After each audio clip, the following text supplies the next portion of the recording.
What's going on, guys? JSGC here, and we are here for another Manchester City live watch-along. Today we're going to be doing the Manchester City live watch-along against Sparta Prague in the Champions League. It's been a minute since we've done a live stream, so firstly, welcome and thank you everybody for tuning in. It is much appreciated. So before we do crack on with this live stream, giving all of my reactions to everything that happens in this game, giving all of my thoughts and all the latest match information, and having a good time as well, make sure, like always, if you are enjoying the content, then please do subscribe to my channel. It is free to subscribe. We're less than 100 subs away from my goal of 38,000 subscribers. What a big number. So any help towards that would be much appreciated. Also, don't forget social media links. You can find them in the description if you want to go and follow me on my Twitter, Instagram, TikTok, and Big Up. Have you checked out my Big Up? If not, go and check it out in the description. That would be much appreciated, where I'm going to be going live there tomorrow at 4 p.m. BST, where I'm going to do a full match analysis of this game between Manchester City and Sparta Prague. So do go and check that out. Links and details, that would be much appreciated. They are in the description. Also, don't forget as well to check out my email, which you can find in the description if you want to hit me up for any sponsorships for any videos or any general business inquiries. Also, don't forget to leave a thumbs up. We are aiming for 100 likes once more, and we've already made a good start. Already more than 1/5 of our way to 100 likes, so any help towards that would be much appreciated. We are on 24 likes, so we're now 76 away from my like goal, so any help towards that would be a-okay. And also, don't forget as well to let me know your thoughts in the live chat, including what your score prediction is today for this Champions League game. We've got Dave in on the chat, much appreciated. Welcome, Dave. Going for a 3-1 win for Manchester City today. Says incapable of keeping a clean sheet, and he's going to be watching me instead of Middlesbrough, hoping that it will at least be a win for Manchester City. So thank you very much, Dave. That is much appreciated. Philip, thanks for tuning in. Says, who's ready for tonight? I am definitely ready for tonight. Looking forward to it. Should be a real good game of football, and hopefully a win for Manchester City. Any day that's got Manchester City playing is a good day as far as I'm concerned. So looking forward once more to what hopefully will be a really good game of football. Nadir, thanks for tuning in. We will speak more about them injuries in just one moment. Philip says, love to see Ake back in the squad as well today, starting for Manchester City. We'll speak about that in just 1 second. First, I'd like to say a big welcome to Silas. Thanks for tuning in. Alvin, thanks for tuning in. Geffen as well, thank you for tuning in. Going for a whopping victory today for City by 6-0. Would absolutely love that. So before we speak about the teams, I want to speak about the app that I'm going to be using to provide all of the team news along with the latest match information and all of the statistics throughout the game, including at halftime and full time, with my little analysis as well, which you can go and check out, which is brought to you by SofaScore. It is a free app to download. Anyone that does download SofaScore using my link in the description or the link in the live chat or the QR code on screen does help to support the future content created here on my channel. As I said, it is free, so worthwhile checking out and see if you guys like it. It's very highly rated. Doesn't just keep you up to date with all the latest match information and scores and statistics and everything involved in football. Not just limited to football, it's got all the sports that you guys love to follow, so do go and check that out. That would be much appreciated. I'm going to roll my promo video right when I can find it, right when it wants to load. It's currently crashed, it's not responding. When it wants to, it's taking its time. It's currently circling, it doesn't know what it wants to do. Waiting for it to load. In the meantime, while it loads, I would say a big thank you to Julia once more tuning in. Hello, I do hope you are well. Nadir says, honestly, we need to sign Florian Wirtz, and he can see it happening. We will wait and see. I think it might have loaded. SofaScore's promo video. Let's go. It's just doesn't want to work. It's not playing game. I don't know. It might load at some point. Who knows? It's definitely all to do with... there we go.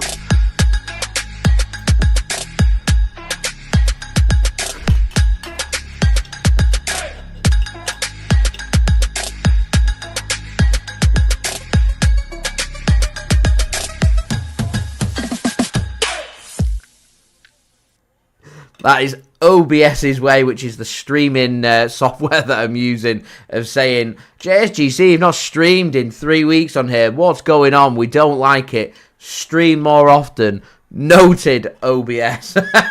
Thank you very much, SofaScore, for sponsoring this video. Right, let's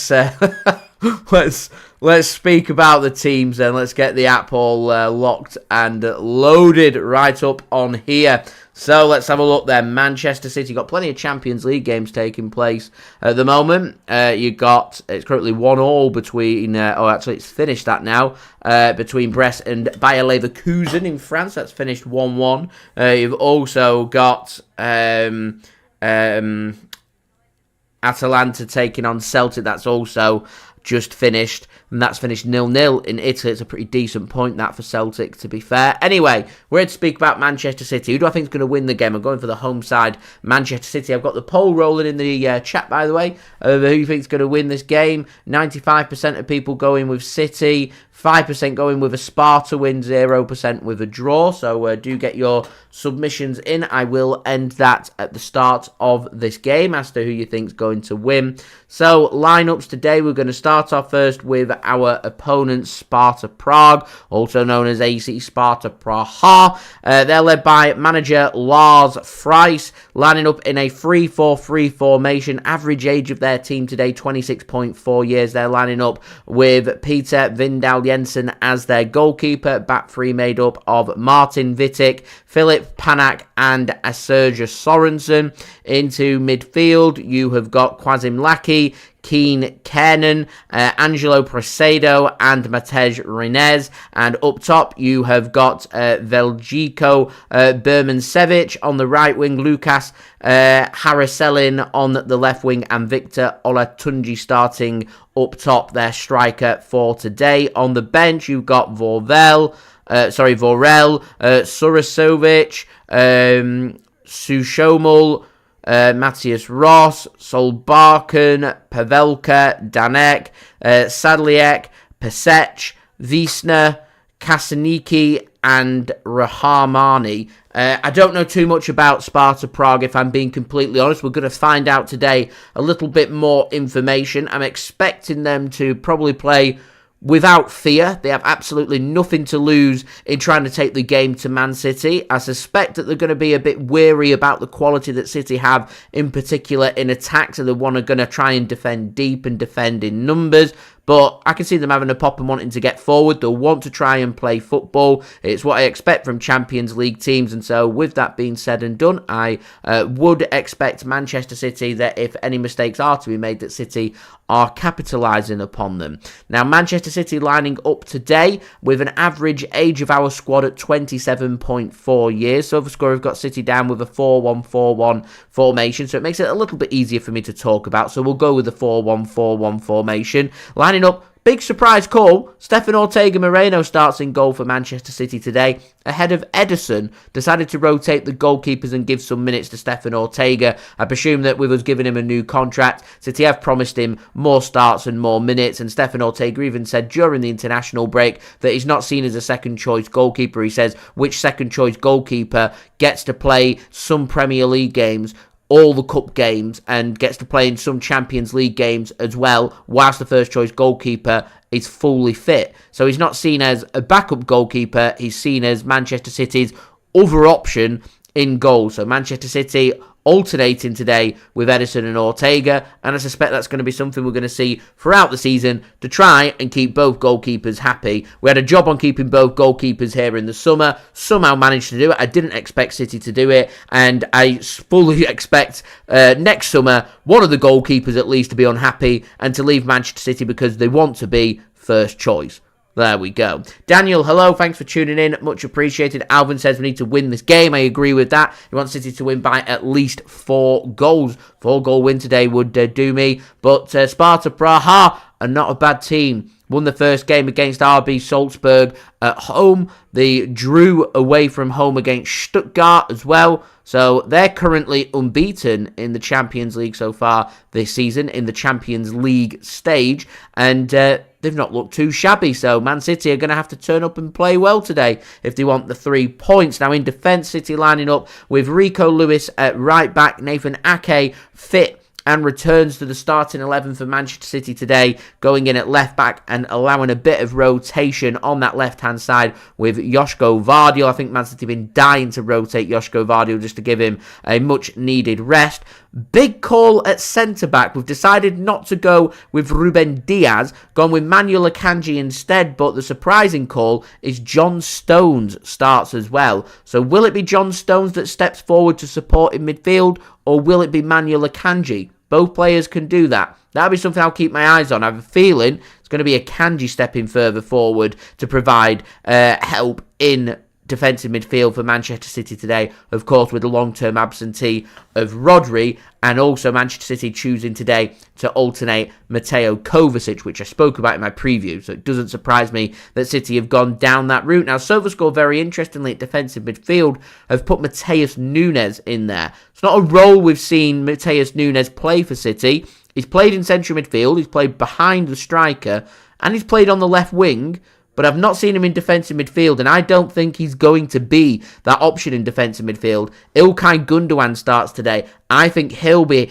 providing that depth in Manchester City's midfield in that deeper role, providing support from both John Stones and Manuel Akanji, which means that Matheus Nunes is going to push further forward. He potentially could drift to left wing with Phil Foden moving into the centre and being supported by also Bernardo Silva, captain for Manchester City today. Also got Savinho starting and Erling Haaland. We don't have a backup goalkeeper to provide any competition for Erling Haaland. It'd be good for him to get a rest, but he can't get a rest because we've got nobody else that can come in for him. And I'd have thought City would have done something about that late in the summer market, but they decided not to do so. So, obviously, big absentees there. Jeremy Doku and Jack Grealish. Jack Grealish out for the next week to 10 days, confirmed by Pep Guardiola. So the next 7 to 10 days, we don't have Jack Grealish. Jeremy Doku, believed to be even more serious than Jack Grealish. Not fully serious that he's going to be out for weeks and weeks, but he is going to be out longer than Grealish. So Jeremy Doku out for more than 10 days. Grealish out for the next 7 to 10 days, which means big games coming up in the Premier League at the weekend against Southampton. You've got a big game today in the Champions League against Sparta Prague. He's probably going to be missing Manchester City's match in the Carabao Cup next midweek against Tottenham Hotspur away from home. Potentially missing Manchester City's game against AFC Bournemouth in the Premier League as well. Really big losses for City. And then we've got a couple of massive games right before the next international break. Away at Sporting Club de Portugal and against Brighton and Hove Albion as well. Couple of massive games there for Manchester City. So we will see what does happen there. Big few away games to end the international. Going into the next international breakaway against Bournemouth Sporting Club. Tottenham, Bournemouth, Sporting Club de Portugal, and Brighton. Really big games there. So we've got to cope with that. Get some depth in there. There we go. John, much appreciated. Thank you for tuning in. Thank you very much. Nice to see you once more. And Stray Me Free, thanks for tuning in. Not too sure what language that's in, but thank you for tuning in. Much appreciated, my friend. So, my score prediction for today, I think it's going to be a bit closer than people expect. My original prediction was going to be 4-0. That was before I had the news of Jeremy Doku and Jack Grealish's injury. I think because of that, I'm maybe going to knock a goal or two off my prediction. And I'm going to go... I think City have got enough to still win this game. I'm going to go for 3-0 Manchester City rather than 4-0. I was tempted to go with 2-0, but I'm going to go with 3-0. I'm going to stick with a goal today for Phil Foden and a brace for Erling Haaland. Big game for Matheus Nunes and Phil Foden. These are two players that, if they can play well today, have got the potential of starting at the weekend against... Southampton. They've got the potential of starting that cup game as well against Tottenham Hotspur, and maybe even the weekend after in the away game against AFC Bournemouth. So there's plenty of games and plenty of minutes, but, you know, City are being stretched here. Oscar Bobb, long-term injury. Rodri, out injured. Kevin De Bruyne, we don't know when he's coming back. Jeremy Doku, Jack Grealish now all out as well. Manchester City very much stretched now in our team. I mean, just having a look at the bench, Sparta Prague have named many more players than Manchester City. I mean, Kyle Walker's out injured as well. So we've named just 7 players on the bench, maybe just getting prepared for the Premier League, and that includes a couple of goalkeepers in Ederson and Scott Carson. You've got rest for Josko Gvardiol, Ruben Dias and Mateo Kovacic, so your other options for Manchester City that are fresh are Nico O'Reilly, who's been called up to the first team squad once more from the elite development squad, and we've also got James McAtee as well, who, if things are going well today, I'd like to see some more minutes from James McAtee, and I imagine that we're probably going to be seeing a little bit more from potentially Nico O'Reilly and James McAtee over the coming 7 days or so. I feel like City are down to the bare bones, and I don't think we can afford any more injuries, and it'd be great to start getting the likes of Kyle Walker and Kevin De Bruyne fully fit, get the return of Jack Grealish and Jeremy Doku, and try and keep everybody else injury-free as well, because we seem to be suffering really bad from injuries so far this season. It seems to be the story of our season so far, and it's very frustrating, isn't it? Nadir was saying before, players are so injury prone, getting sick of it. Akanji was out before for Manchester City, and it just, everything adds up, and Manchester City just need to find a way of trying to keep players injury free. And I want to know what they're doing in training, because you know, 1 or 2 of these injuries have been caused on the pitch during games, but a lot of these injuries are just being picked up randomly. I don't know if they're feeling the wear and tear and the lack of pre-season and the lack of chance of recovery, or I don't know. I really do not know. But it is very frustrating, and we've got to cope. Pep Guardiola likes a small squad, but I spoke about my concerns in the summer transfer window. I felt like Manchester City weren't just 1 player short. I felt we were 2 or 3 players short in our squad. It doesn't have to be world-class football players. You just need to have options available to you, players that you can alternate and rotate with. And I think probably the most frustrating thing for me, I know we've made a ton of money off selling high-quality young players, but there's a couple of players that I'd have took on pre-season and I'd have kept at Manchester City just to have them options. You know, we let Liam Delap go to Ipswich. Manchester City could easily have just said, we're happy to sell, but we're going to leave it until a little bit later in the window, once we have a clearer idea what we're doing about Julian Alvarez, because Julian Alvarez has left. We've got no options, alternative options for Erling Haaland, and Liam Delap showing now at Ipswich that he clearly is ready to be a Premier League striker. And, you know, we could have had a really good, solid option to alternate and rotate with Erling Haaland, and after the Oscar Bobb injury as well, just made things very frustrating from that aspect. You know, offering players like Tommy Doyle out with options to be sold for cheap to Wolves could have been another good option to have kept around the Manchester City squad. James Trafford in terms of goalkeepers, and there's always been good contingencies there for Manchester City, and City have taken the option of selling rather than keeping these young players, and, you know, keep 2 or 3 of these high-quality young players, and you've got enough there with enough depth for these players to be given minutes, and it'd be pretty exciting. But here we are. Rain, thanks for tuning in, going for a 3-0 victory today for Manchester City. So before I do crack on with our countdown to kick off with the players making their way into the tunnel ready for this game, do make sure, if you are enjoying the content, to subscribe to my channel. It's free to subscribe. Social media links, they're in the description, including my big up, where I'm going to be doing a live stream tomorrow at 4 p.m. BST, where I'm going to do my match analysis of Manchester City's game against Sparta Prague. So do go and check out my big up link. That's in the description. Go and sign up there. It is free to sign up, and I'll be doing my stream on there. You can become a member of my channel as well. That does help to support my content. That would be great. Also, don't forget Twitter, Instagram, TikTok links there in the description. Email also in the description too if you want to hit me up for any sponsorships for any videos or any general business inquiries. Please do leave a thumbs up. We're on to 31 likes now 69 likes away from 100 likes. Keep it clean, guys. So So do leave a thumbs up, that would be great, and also don't forget to let me know your thoughts in the live chat, including where you're tuning in from today and your score prediction for this game. Finally, I want to say a big thank you to today's video sponsor, which is brought to you by SofaScore, and I'm going to roll my promo video if I can get it to load right now.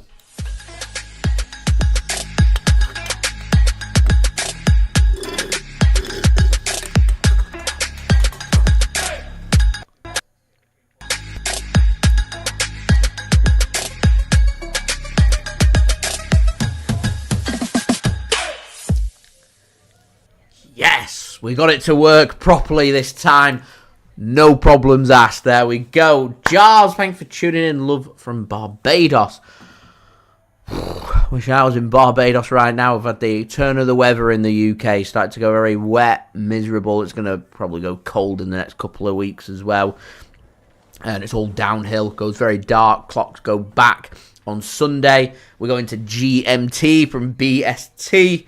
And yeah, it's all downhill from there. There we go. Julia says, Strami is from Czech.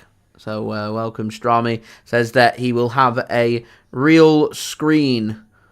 I presume watching the game like everybody else. So, enjoy the game. As players have made their way onto the pitch, we've got the Champions League anthem blaring out. I can hear some boos. Feel free to boo along at home if you so wish. Do you know what I've really enjoyed? They do the Premier League anthem before every Premier League game, and I feel like that gets a more frosty reception inside the Etihad these days than the Champions League anthem.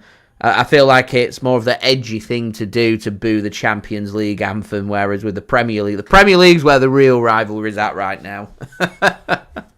I feel like if Man City go far in this comp this season, maybe even go on to win it, which we are more than capable of doing. I feel like if we do go on to do that, I feel like the frictioned relationship between Manchester City and UEFA, I feel like it'll have been repaired near enough, and I can just see the boos getting quieter and quieter. So there we go. Akan Kawasa, if I've said your name correctly there, because can you please show us the gameplay? JSGC does not have the broadcasting rights to Champions League games, I'm afraid. So if I was to turn my camera around and put the screen on so you can all watch the game, I would give it seconds. Might be lucky to get a minute. The stream would be removed. I'd be hit with a copyright strike. I'd lose monetization for the time being. Has a serious effect on my business and the potential of me losing my channel altogether. And I've worked hard on my channel. I've had it now for 8 years, and I ain't prepared to do something as stupid or as silly as doing that. If you're tuning in from the UK, you want to watch this game, then it's on TNT Sports or Discovery Plus. Or you can, find alternative ways of being able to watch the games. If I had broadcasting rights and stuff, it would be broadcast for you. You wouldn't need me and the camera and stuff. We just do live watch-alongs. So I'll tell you what's happening in the game if you're not able to watch it. We have a bit of banter. We talk about regular football topics, sometimes other topics as well. And that's kind of the direction that we go in. Rain says watching the City game against Prague and also Barcelona's game against Bayern Munich, the big game today in the Champions League. Yes, do please keep us up to date, as Julia says there. Geffin says, I don't think we will win the league because we haven't been playing the best this... Well, we never play that well at the beginning parts of the season. We didn't play very well at the beginning parts of last season either. We looked at times miles off the pace. In fact, compared with the season before, we looked miles off where we wanted to be, yet we still had enough to win the league. So there we go.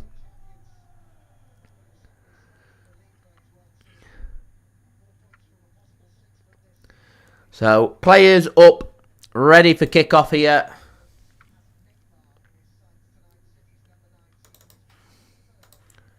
Manchester City played in their home shirts today.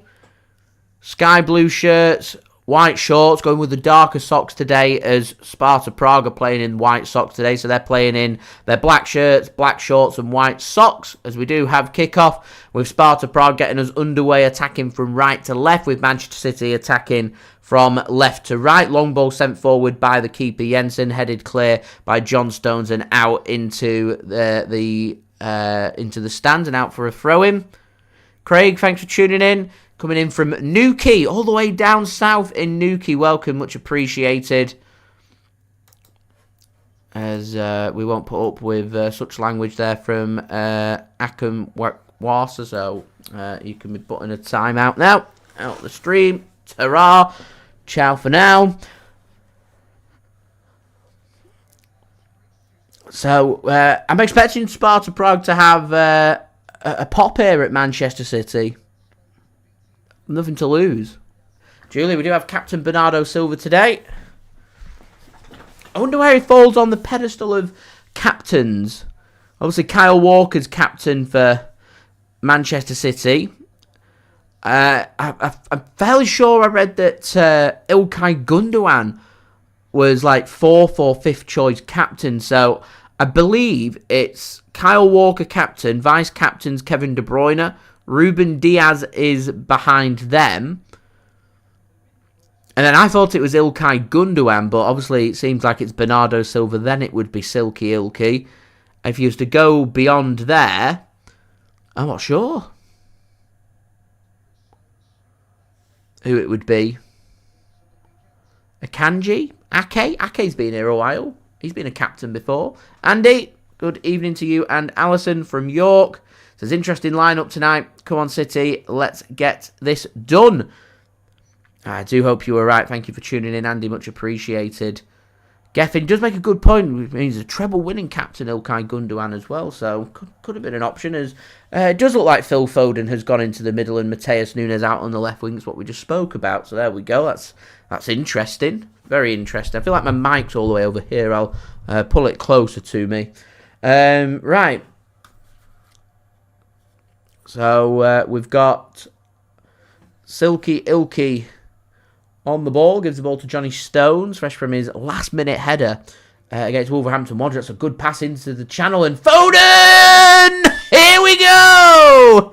Here we go! 2.5 minutes in. Philip Walter Foden with the goal and the celebration. And Manchester City already ahead here at the Etihad against Sparta Prague. And Phil Foden puts a full stop on that. Good stuff to see. Keeper shakes his head. We're all delighted. I'm buzzing for Phil. Great start to the game. 1-0 Manchester City lead. Lovely finish from Phil Foden on his left foot as well. Struggled a little bit for form. Philip has. Knows what he wants to do there. Just puts that in the back of the net. That's just what the doctor ordered. Just what the doctor ordered. Now we're just trying to score 2 or 3. You know, that'll do. That will do. Good stuff. Good stuff from Man City. Good finish there from Foden. First chance of the game into the back of the net.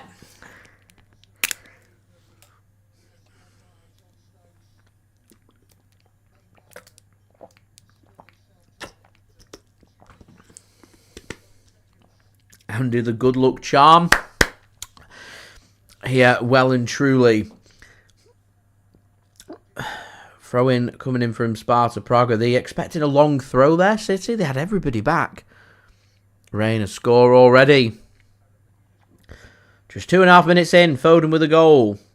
Pass comes forward from Sparta. Cut off from Rico Lewis. And Man City just looking to try and push players forward now. Here is Ilkay Gundogan. So it is Ilkay Gundogan going into that hole in midfield. That defensive midfield spot. Foden now picks the ball up. Rain's informing Barcelona have just scored early on against Bayern Munich as well. Here is Manuel Akanji then to Ilkay Gundogan. Here's Nathan Ake. Just works it to Matheus Nunes. Akanji works it to the right. Here's Man City's new Brazilian signing, Savinho. Being put under pressure. Good tackle, that. Really good tackle. And Sparta look to come forward. But that's excellent. Excellent recovery work from Savinho. And he gets the ball back inside the Sparta half as Phil Foden now has the ball in midfield. He's got Akanji in a bit of space. Gives the ball back to Foden. Foden's popping up everywhere at the moment. Might just be the game that really spurs him on. As Johnny Stones now has the ball. Gives the ball to Nathan Ake.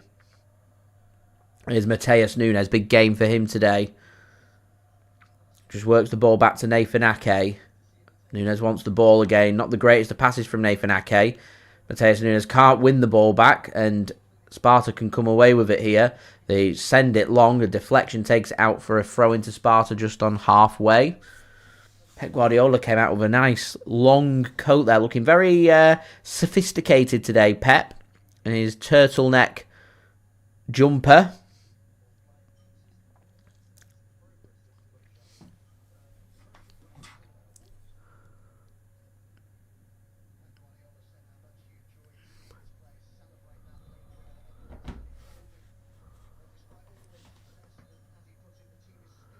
Here is Julio's getting the celebration in from Foden.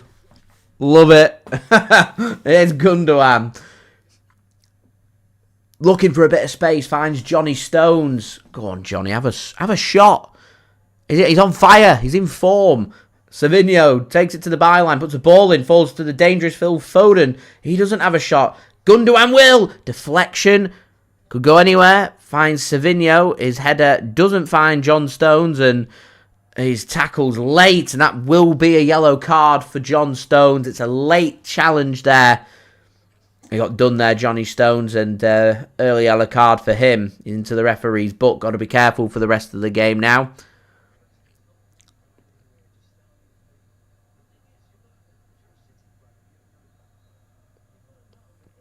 City clearly very wary of throw-ins and set pieces.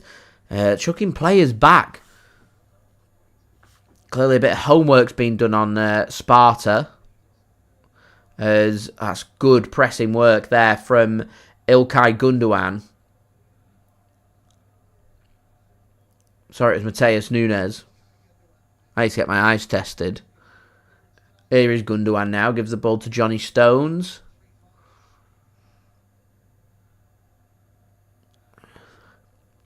Here's Nunes now. Plenty of options for him. Just goes sideways to Ake, and Akanji gives the ball away, and some good feet there from Sparta, and they can come forward and think about the counter-attack and into the City penalty area. A bit of defending here for Nathan Ake to do, and he holds his ground really well and makes the block, and City will come away with the loose ball as well. Sonwar, thanks for tuning in. Says, please help us. What would you like help with? And then I can decide if I can help or not. As we're now on to 38 likes, guys. 62 likes away from 100 likes. That would be much appreciated. Do subscribe and do check out today's video sponsor, SofaScore. Links and details there in the description. Emilia coming out with the prediction. Haaland grabs a goal in the next 10. Let's see if he scores them before the 19th minute. As Johnny Stones works the ball to Nathan Ake. Here is Manuel Akanji to John Stones. Here's Akanji once more.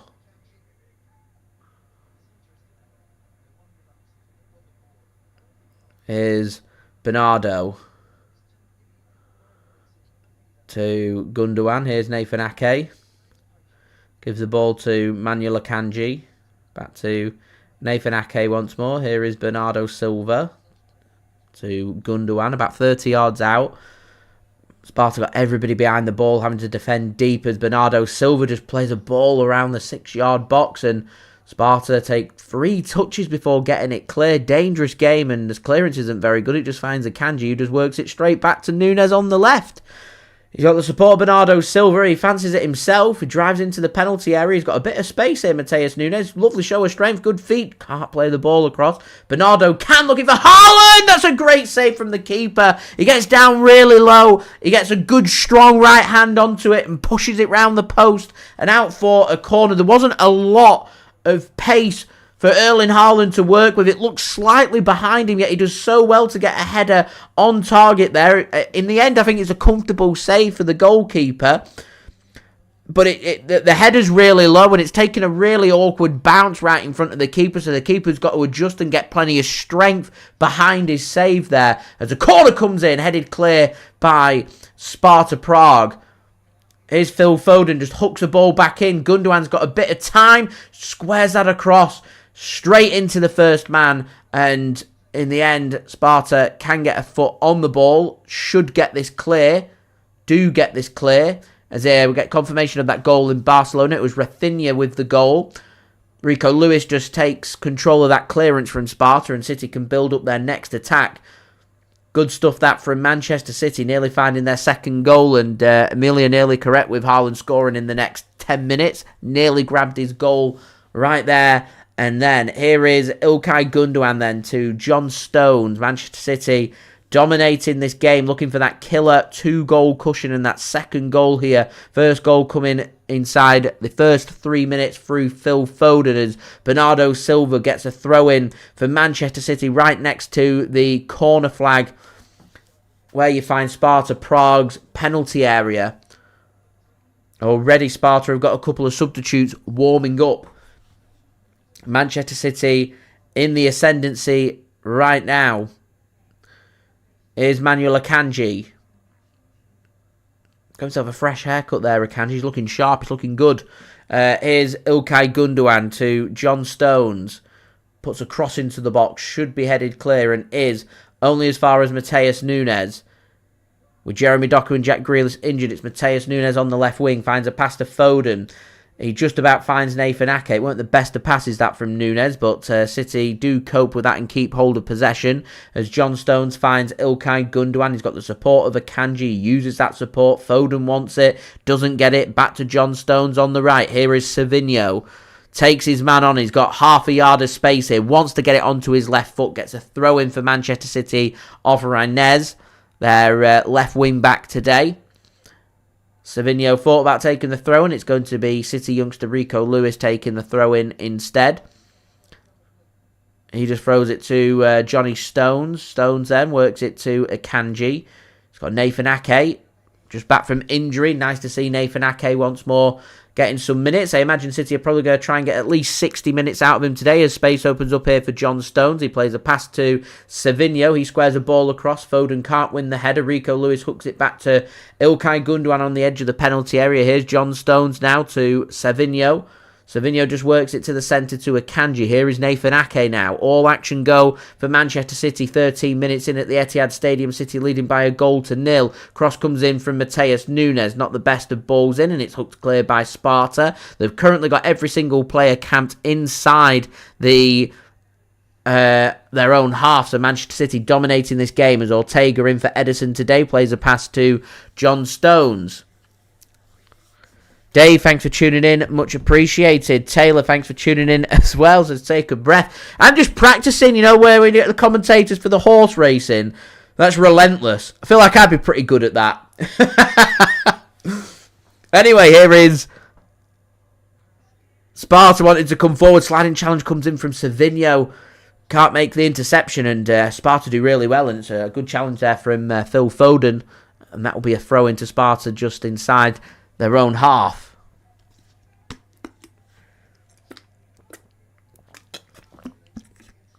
Dave says, no trophy. Kane, goal disallowed it's at the new camp, I think, that game. Please correct me if it's at the Allianz. I think it's at the new camp. Oh, no, not at the new camp. Wherever Barcelona are playing, it's currently shut. It's being refurbished. It's in Barcelona. There we go. Here's Nathan Ake then to Bernardo Silva. Matheus Nunes picks the ball up on the left wing, about 30 yards out from goal. Looked like he was angling up a shot on his right foot there. Decides not to do it. Plays the pass instead. Rain, I do not watch NBA. I don't watch basketball. Don't know too much about basketball. Never never really took to it. It's never really been my sport. I remember watching the amazing USA basketball team at the Olympic Games 2012 when the Olympics were in London, and really enjoyed watching them, and not really watched much since, if I'm being honest. Sampled my first baseball this year. That weren't too bad. I like my NFL in terms of American sport. It's probably my go-to American sport. As Sparta coming forward, there's plenty of dangers up front for Sparta. They look very lively. That's excellent work there from Matheus Nunes, defensively doing his job.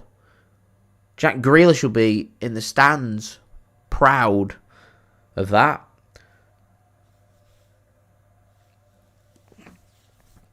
Can hear the Sparta fans in the south stand making plenty of noise. Atmosphere for City a bit flat at the mo.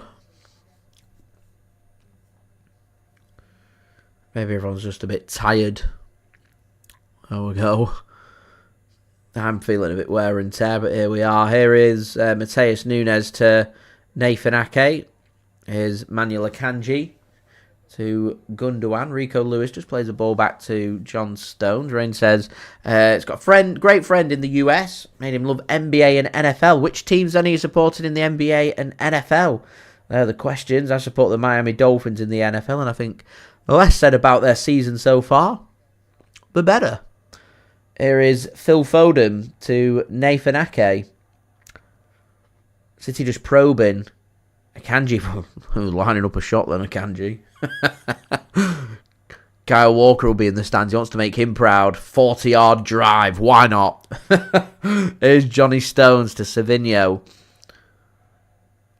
Rynes doing a pretty good job on Savinho right now. Keeping him quiet. City just having to work it round.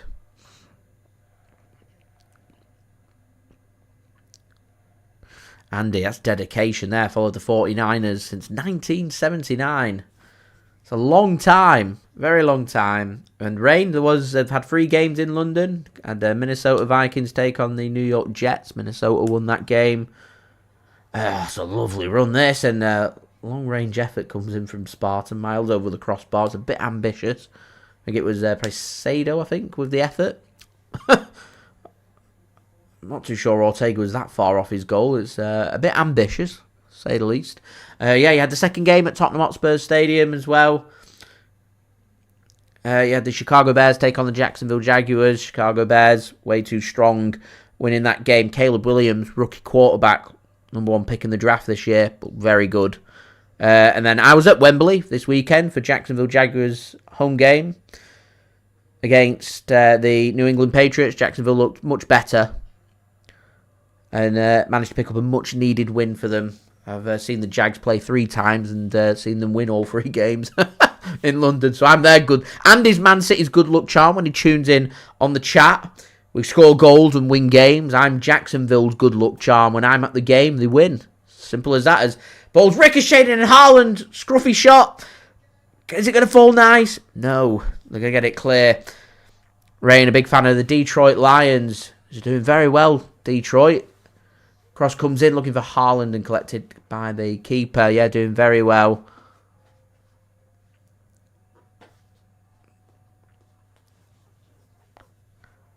They had a very interesting documentary on Netflix called Receiver. It's the follow-up series to Quarterback. Trying to think which quarterback they followed. Patrick Mahomes, Kirk Cousins, and I can't remember the other quarterback that they followed in the first season. And then they followed some receivers in the NFL for last season, and one of them that they followed was Amon-Ra.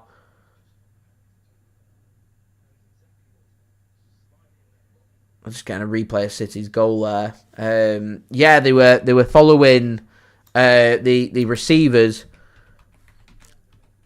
And they were following the Lions' Amon-Ra St. Brown. And his attitude to playing competitive sport is very impressive. Very impressive. It was a good finish that from Foden. Really good finish. There's a couple of, if Andy's into that kind of thing, they were following a couple of the 49ers players as well.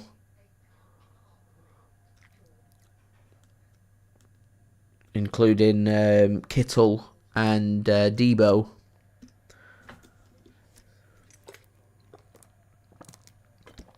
And who was the other one? It was Adams, just traded over to the Jets from the Las Vegas Raiders. Pretty interesting. Would recommend it, actually, if you're into that kind of thing. I like watching competitive sport, even if I'm not quite into that sport. In watching the philosophy, mentality, and I find all sports are very much the same. Your ambition is to score points, score goals, and win. Every single sport seems to have that mentality and philosophy. Just different rules, different balls, different fields, different games. Craig, Man City, if they do stay unbeaten today, will break the record for the longest unbeaten run in the Champions League. It spans well over 2 seasons. Very impressive. We, of course, didn't lose a game in the Champions League. It went out in the quarterfinals because we went out on penalties to Real Madrid.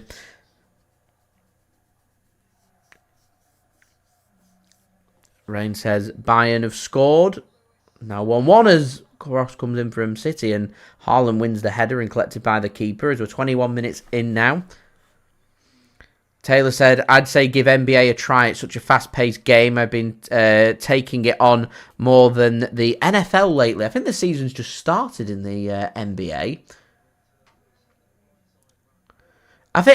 To be honest, I think what's really piqued my interest was they have NFL games over here in England.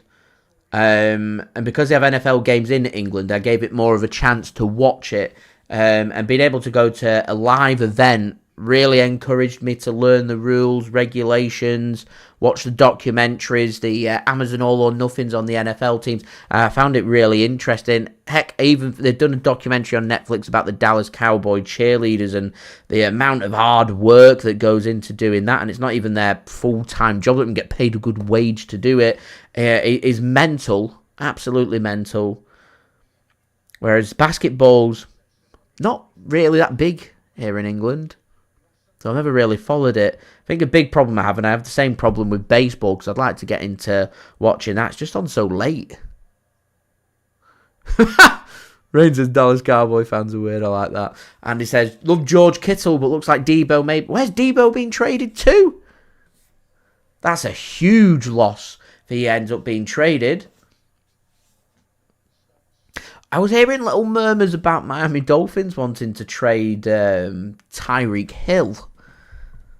They were only murmurs, though. He keeps teasing it. He's a bit of a tease, Tyreek Hill. I think he's lusting after a move, potentially back to the Kansas City Chiefs. It must hurt seeing them do so well without him. Rain says, Bayern have scored. Just got confirmation of that just before 20 minutes. Harry Kane with the goal. As we're through 23 minutes here. Adam says, Sparta are going to win 10-1 for him. Reminds me I need to end the poll. As Matheus Nunes bursts into a bit of space and gets a corner there for Manchester City. So don't forget, please do leave a thumbs up. We're now 58 likes away from 100 likes. Any help towards that would be great. Do subscribe and do check out today's video sponsor, SofaScore. Links and details there in the description. Let's have a look. Says 49ers potentially looking for a replacement wide receiver. What's happening then with Deebo Samuel?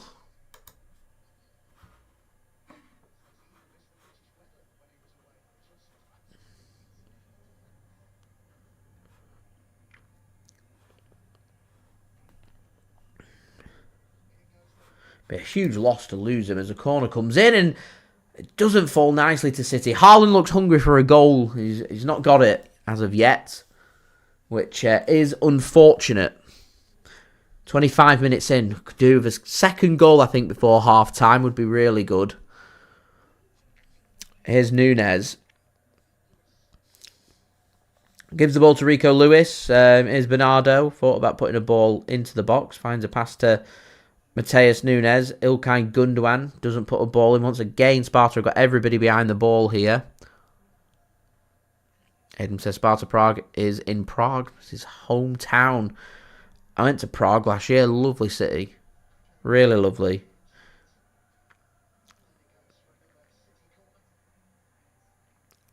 City has a, I don't know how to word it, but it has a really nice flow to it. Like, it's really easy to navigate around. The public transportation systems function, consistent and regular. People are nice. Food and drinks very nice.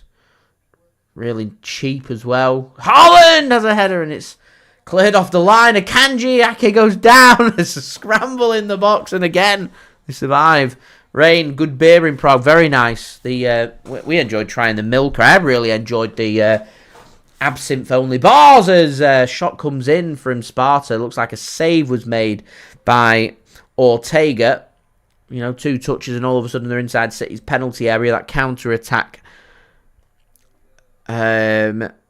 problems that Manchester City seem to be having more and more this season. Being fully exposed, defence all over the place. I mean, the fact that you got Rico Lewis and Matheus Nunes as the 2 defenders there tells me all you need to know. As a good save, actually, from Ortega. It's not easy. Ortega's had very little to do for 26 minutes and has got to pull off a big save and a good strike and a good save. Corner. What can Sparta do? The first corner of the game. And Ortega manages to get his fingertips onto that. Sparta still got hold of the ball and half a yard of space to put a ball in, and Ake gets his thigh onto that. There was an appeal for handball there. It didn't look like it had touched his arm or hand there. For me, it looked like it touched the upper parts of his thigh. Referee says no penalty, and we will play on. I'm sure VAR will have a look at that, but I don't think there was any more in that. 27 minutes in, and Sparta have completed only 29 passes. So 1 pass per minute. That's an inaccurate pass. A pass completion rate for them at below 70%. Adam says, check beer, the best beer. It's very nice. Very cheap as well. Not the biggest of beer fans, so I had to try the Milker. I did try it. Their absinthe-only bars were very interesting. They're very strong. I enjoyed it. Good. Real good. Tried one of the desserts. I think it was called a strudurdelneck. Or I probably butchered the pronunciation of that, but that were very nice as well. It's like a cinnamon cone with like yellow ice cream kind of thing in it. It was nice. Very nice. I had a Frenchman approach me speaking in nothing but French. JSGC doesn't speak French. It's like Girls Aloud. Yeah, didn't think we'd get a Girls Aloud reference in on here, but we have. Savinho just drilled the ball across the 6-yard box. I don't think he looked up because it's straight at the keeper and there's no one in the 6-yard box. 28 minutes in, City lead by 1-0. City have been knocking on the door, looking for lucky ricochets and stuff, and it's just not happened. Liverpool have just taken the lead against Leipzig. And Darwin Nunez got the goal there for Liverpool. Sparta got half a yard on Ake there. He's got a ball in. He's going for an overhead kick, and he makes connection over the top of the crossbar and into the stands, thankfully. And he says the castle in Prague, very nice. It is, yes. Managed to walk around that and its gardens, very nice. Charles Bridge as well. Very crowded on Charles Bridge, I found. Bit too claustrophobic for me, so I kind of did a speed walk across the bridge. Rain, Eastern Europe. Places to be.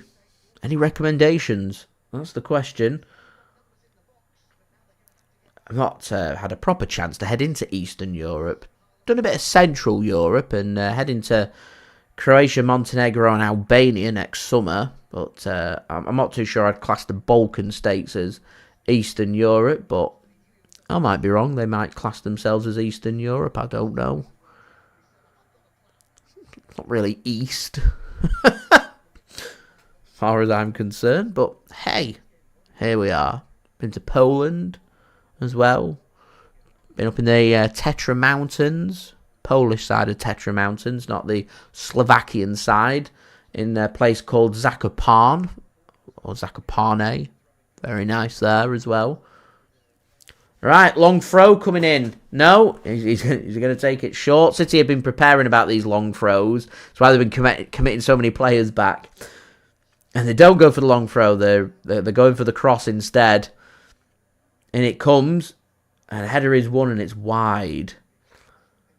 Got to be careful here, City. I've been to Italy a couple of times as well. Done a day trip to Venice. Done a overnight stay in Venice as well. Seen a lot of Venice. Don't need to see Venice anymore. I've been to Milan as well. It was nice. I'd like to get to Rome. I like my history. I really like to go and see Mount Vesuvius and Pompeii, which means I'd probably have to head to Naples. And I know Julia was in Sicily, if I remember rightly, in the summer. Looks very nice there. That'd be on my list. I've had family head to Sardinia Island, with south of Corsica in the Mediterranean. Also been told it's pretty nice there. Well, there we go. Rain. I agree. Man City do need to get better. It's been a bit lethargic since we scored. I feel like Sparta are just growing in this game now. Julie says lots of stringed puppets for sale in Prague. There was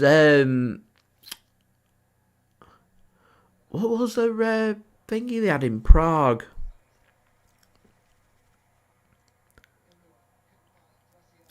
I can't remember what it was. There was a designated shop to it.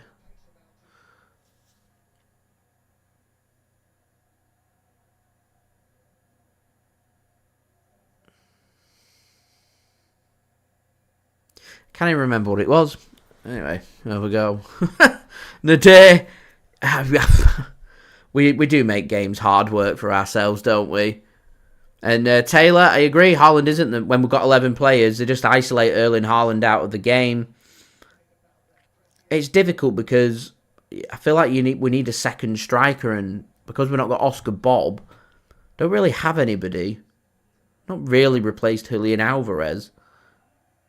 And you take Erling Haaland out the team, and no real option. I mean, I do wonder if City want to alternate Haaland once we get Doku and Grealish back, of course. You need to rest Haaland, maybe using Foden there. Might just help unlock these part the bus low blocks. I don't know. As Adam says, De Bruyne is also a big miss. You know, he's got the creativity, can use both feet, can shoot, can do everything.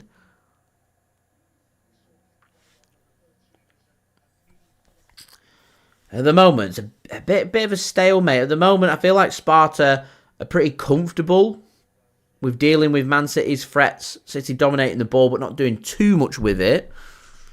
And they'll be happy to get forward and create one or two chances, because they'll fancy that if they can, create a couple more chances before half-time, they're capable of coming away with a goal. And because we've not found that killer second goal to nearly put the game to bed, it's create some problems.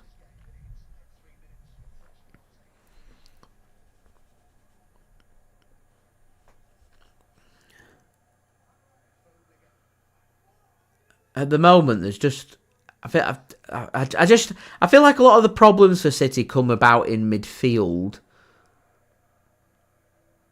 I'm not entirely convinced that the midfielders know what they need to do and where they need to be and when. They're just kind of always trying to second guess each other, popping up into space. And no one really looks settled. And because of it, it looks a bit disjointed.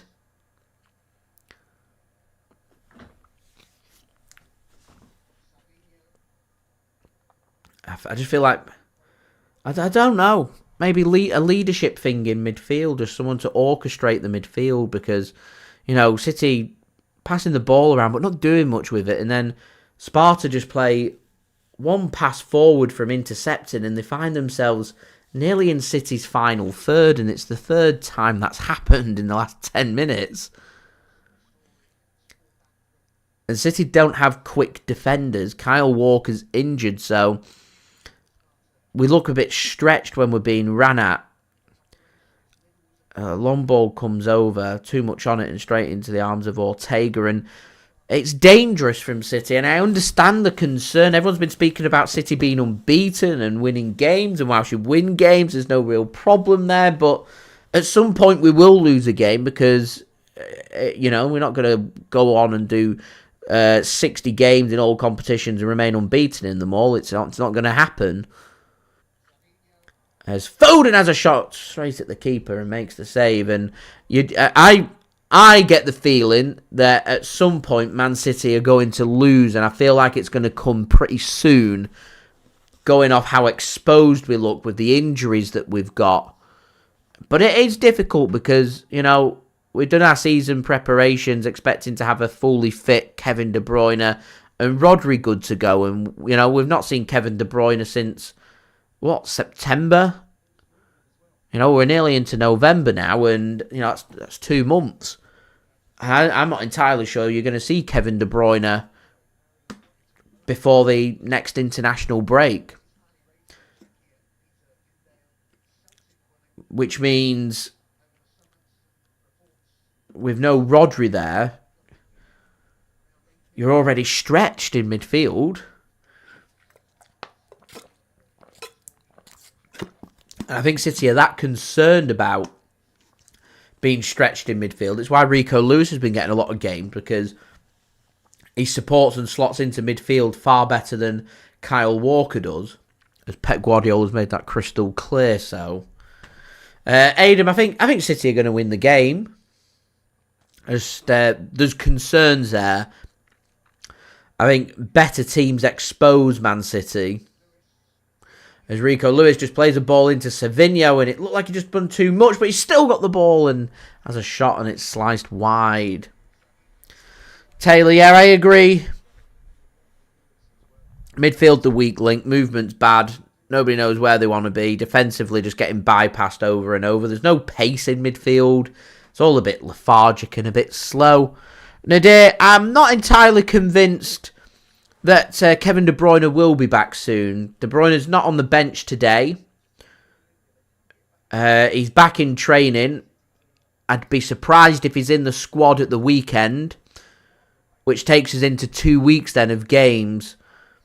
Maybe he might make the bench in time for next week's game against Spurs or in the Premier League against Bournemouth.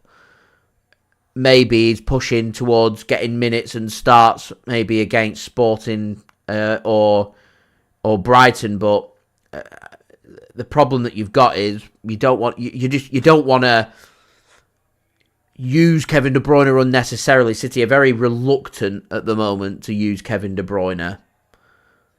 They're trying to keep him fresh, and rather than rush him back just before an international break and, it gives Belgium the excuse to call him up, I'd just say, look, he needs a good, he's not had much pre-season. He needs another 2 or 3 weeks. And then, we've got a busy December and January. Kevin De Bruyne could be good for that. So that's what I would do. I think we can cope without Kevin De Bruyne until after the international break. Clearly, City are concerned about something as a ball comes in from Nunes, finds the head of Gundogan, and it just loops up into the arms of the keeper. So don't forget, leave a thumbs up now. 4 likes away from 100 likes. Any help towards that would be great. Do subscribe and do check out today's video sponsor, which is brought to you by SofaScore. Wirtz would be a good option. I mean, Kevin De Bruyne's contract's up at the end of the season, so we may need a new attacking midfielder. And certainly needing someone who can rotate and complement Rodri has to be a priority. I'd be going for that in January rather than waiting for the summer. Range just said Barcelona have scored. There we go. So I presume they're 2-1 ahead now.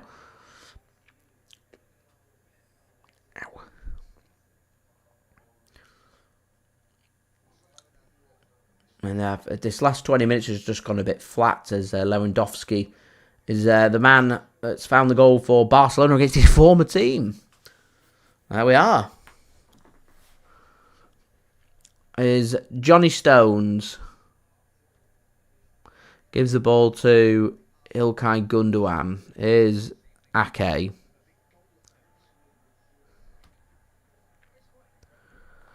Andy, I agree with that. It's a big problem in the international football. They've tried to spice it up with the Nations League, but I'd rather have not have the Nations League and just have teams be playing once every week and a good full rest for players. In particular, in international breaks straight after international tournaments. So during, World Cup years, European Championship and Copa America years. Obviously the African Cup of Nations as well. Asia Cup. Because there's just too much going on. If you're an elite player who's playing regularly for your team competitively at the top end of the game in Europe, for example, and you're playing 60 games, Rodri's a good example, and then he's starting every game for Spain as well. It's exhausting. It's going to lead to serious injury. It has led to a serious injury.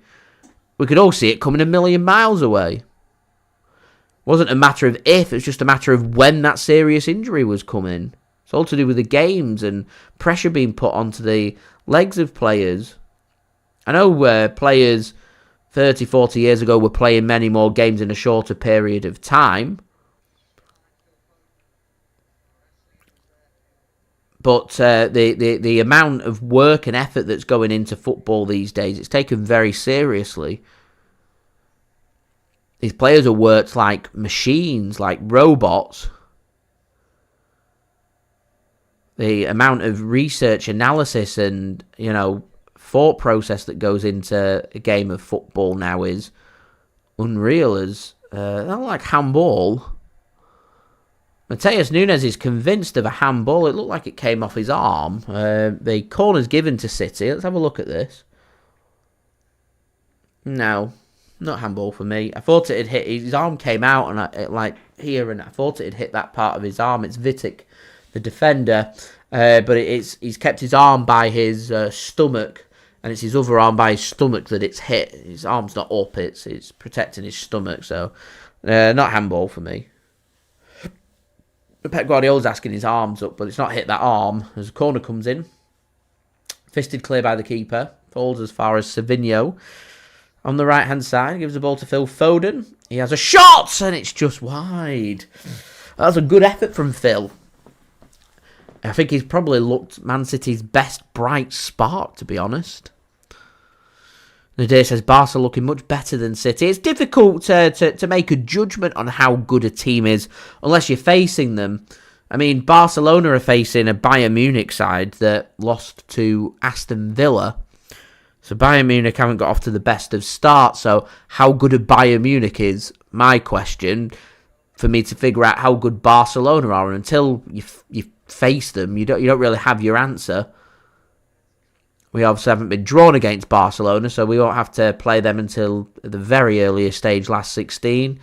I imagine Barcelona looking pretty good to be making it to the last 16 as a top-ranked team. I'd be surprised if City didn't make a top-ranked team in the top 8 as well. So if that does happen, we won't be playing them until at the very earliest, the quarter-final stage. And by then, the season's rock and rolling, and I'd expect a Manchester City team hitting full stride to be knocking Barcelona out. But I think the problem I have with Barcelona is Pep loves Barcelona and did very much overthink Barcelona. Whereas you wanna beat Barcelona, you've got to play the exact same way of how we played in 2023 against Real Madrid. That's how you do it. You go at them, you don't stop. That's how you do it. As Savinho goes down. So a free kick here just before half-time. I don't think the referee will add anything on here.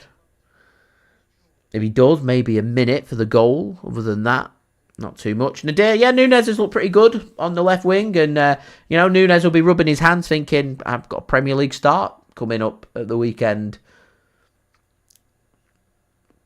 So the Etihad crowd, phones are out, expectation. The fans are thinking, we're going to see a goal here just before half-time. And this is a perfect time to grab that killer second goal that we've been craving for since the 3rd minute of this game when Foden put us ahead.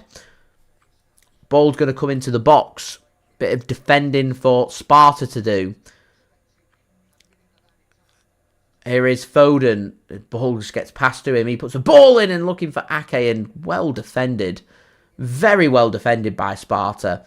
I think maybe Man City just coming forward have caught Sparta out in the first 3 minutes. That maybe they just went to sleep and just allowed City half a yard of space more than they've needed to. And it's fully woke them up because defensively they look pretty sound. Craig, thank you very much. Yeah, please do hit the likes. We're now 1 like away from 50 likes. Any help towards that would be great.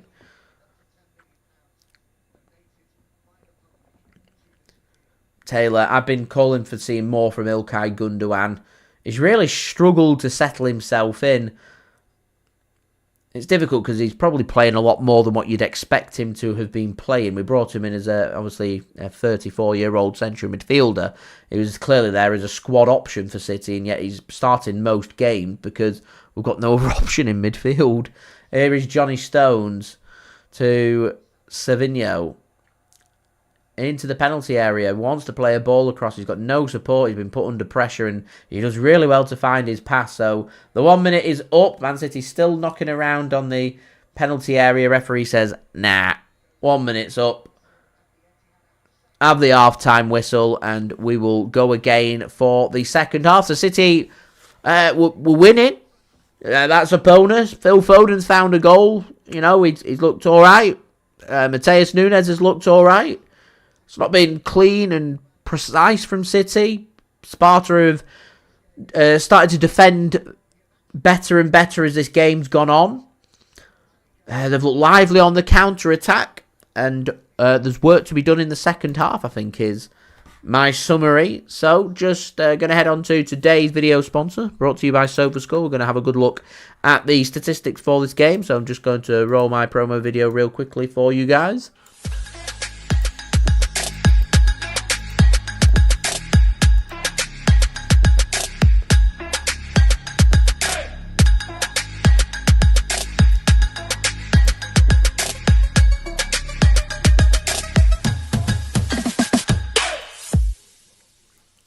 And a big thank you there to SofaScore for sponsoring this video. Do go and check it out. Links and details there in the description.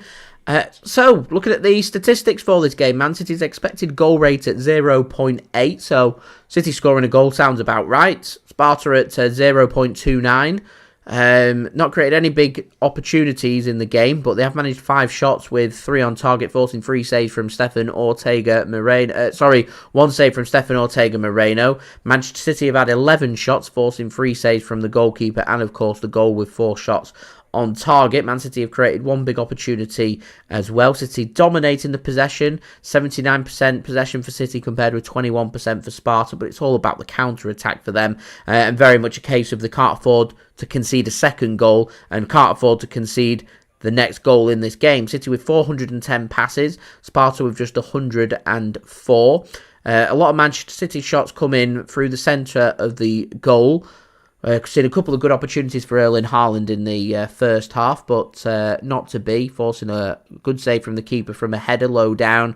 So Phil Foden have a shot nearly straight at the goalkeeper, forcing the keeper to make a save. And I'd probably say the best save that's been made in this game has come from Stefan Ortega, with a low down effort coming in from the Sparta winger Birmancevic. So to me, I think this game's maybe been closer than what we would like it to be, considering we went ahead after 3 minutes. I did expect this game to be pretty close. Sparta are a good team. You don't beat teams like RB Salzburg. I think was it 3-0? I think they beat them. Keeping a clean sheet and drawing away in Germany against Stuttgart. You don't pick up such results without being a good team, and I feel like they've managed to demonstrate that to Manchester City, that they've got attacking qualities, defensive capabilities, and Manchester City at the moment doing enough to be beating Sparta, but need to be better going into the second half. So just going round the grounds, a couple of full-time scores in the Champions League. Atalanta 0, Celtic 0 and Brest 1. Bayer Leverkusen 1, both full-times. The other scores around the grounds all at half-time. Atletico Madrid 1, Lille 0. Barcelona 3, Bayern Munich 1 now. As Rainer just informed us there, Taylor's just informed us that Feyenoord are 2-0 up against Benfica. Manchester City will be playing Feyenoord at the end of November. Manchester City 1-0 up against Sparta Prague. Liverpool are 1-0 up away at RB Leipzig. Salzburg are drawing 0-0 with Dinamo Zagreb. And Young Boys and Inter Milan are drawing in Switzerland 0-0. We've got a couple of games that have finished in the Europa League as well. Galatasaray 4, Elfsborg 3 and Braga 1, Bodo 2. Other games taking place. You've got some games taking place in England. You got the other games remaining from the Championship. So half-time scores.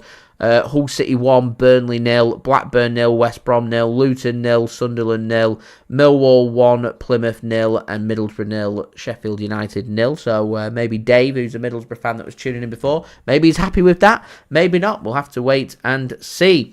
Craig says, let you into a secret here, was born in Manchester, been supporting City for 48 years. I know I don't look it. I like it. I need that kind of aura in my life, so thank you very much, Craig. That has made me smile. So yeah, we've got some halftime entertainment for you guys to enjoy, brought to you by my partner channel McSid. Links and details there in the description. Do go and check him out. Whilst we're mentioning links and details, do go and check out today's video sponsor, SofaScore. Also, don't forget to leave a thumbs up now. Past 50 likes, 47 to go. Any help towards that would be great. Do subscribe as well if you're new around here. Social media links, you can go and check them out in the description. And do get your score predictions for the second half in the live chat. And also, where you're tuning in from as well. And you can go and let me know how long you've been supporting Manchester City for. You've been supporting City, you're a newer fan, you've been supporting City for maybe the last couple of years or so, not really been following football and only just come across it and been supporting City from around the world. Are you a legacy blue like Craig, been supporting Manchester City for nearly 50 years, which is a mammoth effort there from Craig, and nothing but support. Andy throwing in a 1961 as well. Just a measly 2001 for me. Huh. There we go. Making me look like a new fan, a glory hunter. Do you know what? Maybe it's not far away from the truth. I started supporting Manchester City when we were on the verge of promotion from the old Division 1 into the Premier League in the Darren Huckabee, Ali Benarbia, Sean Goater days. Good times. Good times. And just about remember Manchester City playing at Main Road, and I remember getting my first ever City shirt, which was Nicky Weaver's green shirt, because JSGC, when he was 6, didn't like the colour blue. He liked the colour green instead and went for the green IDOS shirt. Was my first ever City shirt. So there you go. I'll let you in on a little secret of mine as well. So everyone's got their own stories. Get them in the chat. That would make a nice little halftime tale. And you can sit back, relax, grab yourself a drink, grab yourself a snack, and I'll see you ready for the second half. This is Mixed doing the Cosmopolitan cocktail. Enjoy. What's going on, guys? Mixed here, back again for another cocktail video. And in today's cocktail video, guys, I will be doing 2 versions of the Cosmopolitan cocktail. So it will be the classic and 1934 version of the Cosmopolitan. So that is the first version that you see in the cocktail book. It's first mentioned the pioneering of mixing at the elite bars in 1934, the cocktail book. That's first mention of the Cosmo. And I will be making the 1988 version, the most modern one, the most famous version of it, which was invented by Toby Caccini. Was made famous at the time vodka was king in the 1980s, and it is the most popular drink in the world throughout the 1990s thanks to Sex and the City, which made it very, very famous, the Cosmopolitan. Because for the original, you see the difference. Because with the modern one, it has citron vodka in it, and in 1934, gin was the king of then, because they didn't have vodka back then in the 1930s. So I will make. So the first cocktail I'll make will be the 1934 Cosmopolitan cocktail. So what you want to do now is get your cocktail shaker and put in 4 to 5 ice cubes. So the first thing we're going to shaker, guys, is 60ml or 2 ounces of gin. It's going to say just called silver gin, but I'm going to use the Plymouth gin for today.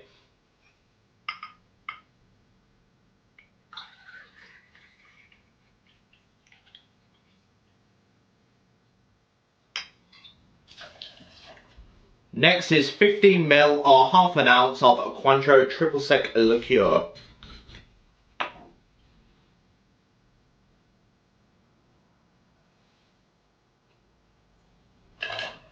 Next is 22.5ml or 3/4 of an ounce of freshly squeezed lemon juice.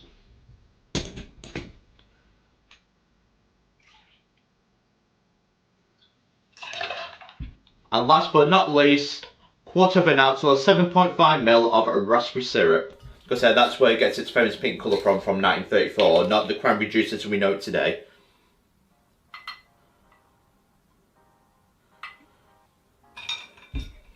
Right, now put your lid on, give it a good hard shake, 8 to 10 seconds, get it nice and chilled.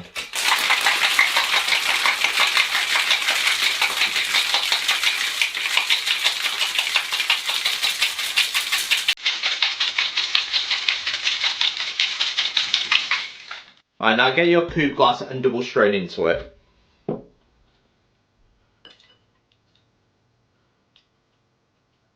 Because as you can tell with the Cosmo, it has that famous pink colour that comes with it, that reddish pink. Because this is a lighter pink from the earlier version of it.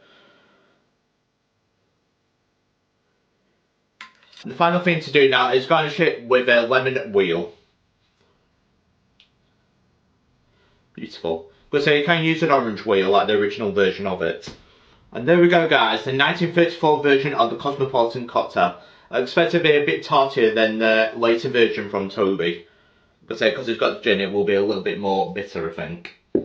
Right, now to make the most popular version of it, the 2-1-1-1 equation. Right, so get your martini glass. Because put an ice cube to chill the glass. Now we can discard the ice.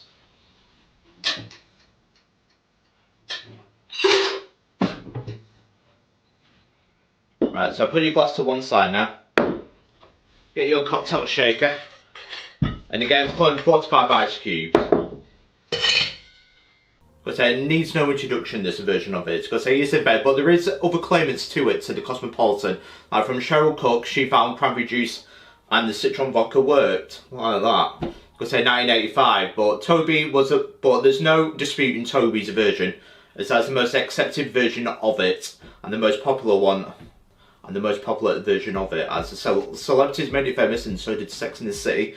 And there was no looking back. So to make Toby's version of it, the first ingredient into a shaker, guys, is 60ml or 2 ounces of citron vodka. As you can tell, vodka was all the rage in the 80s.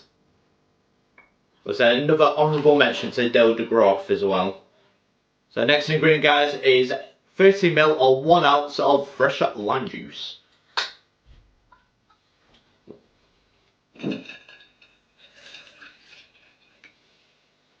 Next ingredient, 30ml or 1 ounce of Cointreau triple sec liqueur.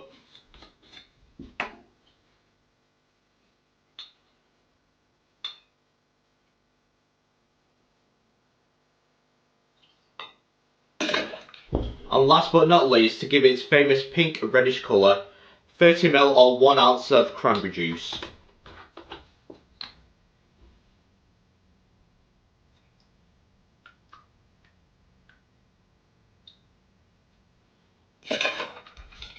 Now put your lid on, give it a bang. Now give it a good hard shake, 8 to 10 seconds to get nice and chilled.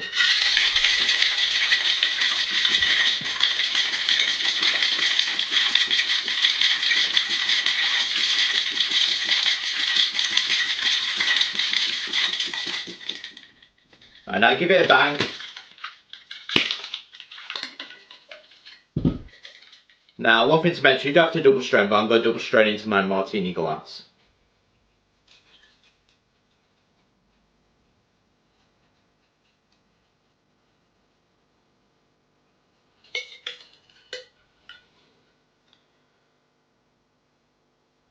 And the final thing to do now is garnish it with a lemon twist.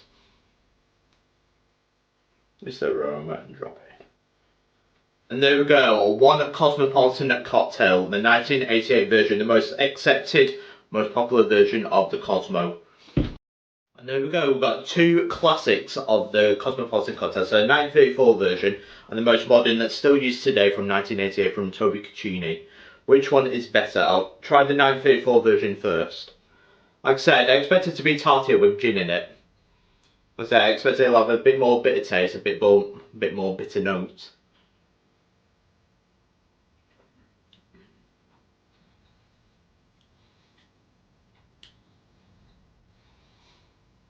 You know what? It's not that bitter at all. The raspberry supplements it because it gives it a little bit of a sweeter taste. It's not as tart as what I thought it was going to be. Especially with my strongest notes I'm getting is the lemon. Because but I can definitely taste the raspberry. That's a compliment it, especially with the gin as well. That's alright, because that's nice that. I like it. If I was to give it a rating, I'd give it a 7 out of 10. That is nice. And now the most famous recipe of the Cosmopolitan cocktail. How does Toby's version, the inventor of the Cosmopolitan cocktail, taste?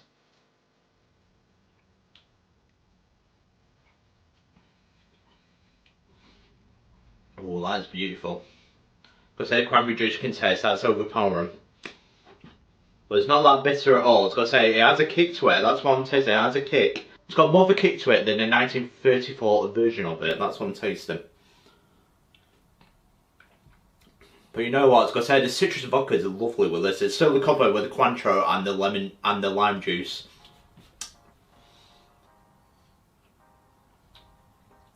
But that citrus vodka they've used is absolutely beautiful. That, to me, it just about edges it. It's got to say, despite 934 one being a little bit more sweeter with the raspberry syrup, I prefer Toby's version, the most famous version of it, the 2:1:1:1:1 ratio. It's got to say, what it is, it's 60ml, 2 ounces, and then 1 ounce for each 130ml. But I prefer Toby's version, the most modern version, the most accepted, most famous version of it. Made famous from Sex and the City, like I said, in the 1990s. You couldn't go to the bar without seeing one of these, without seeing the Cosmopolitan cocktail. But which version do you prefer? How do you like your Cosmopolitan cocktail recipe?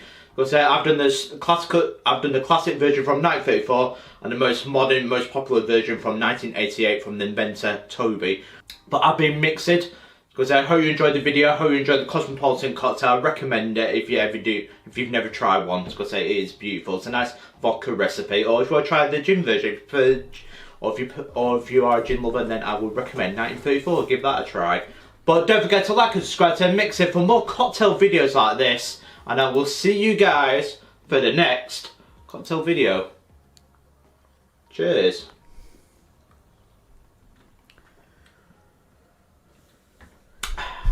Which one wins for you?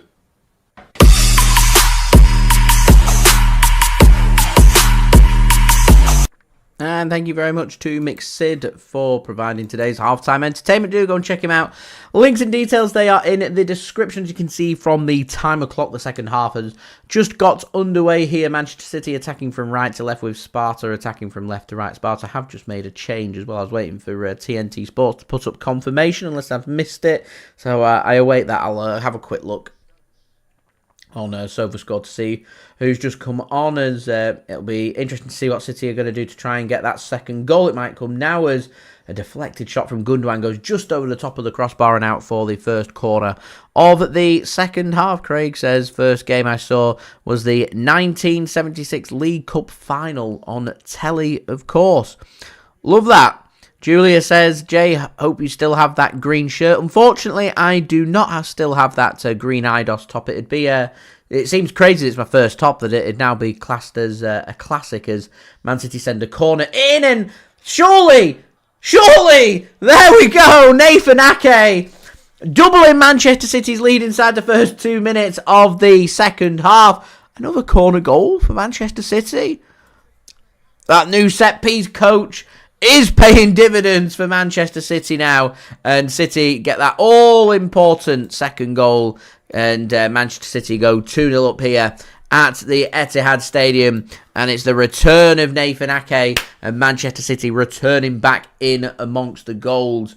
A bit of a wild set piece. It's just hugged back by Haaland, and eventually, second time of asking, Nathan Ake puts the ball into the back of the net. I thought Haaland hooked it back across, but it came off the post, and hits Nathan Ake's arm. So I wonder if VAR might have a look at this. Ake's arm is by his side, but does hit his arm.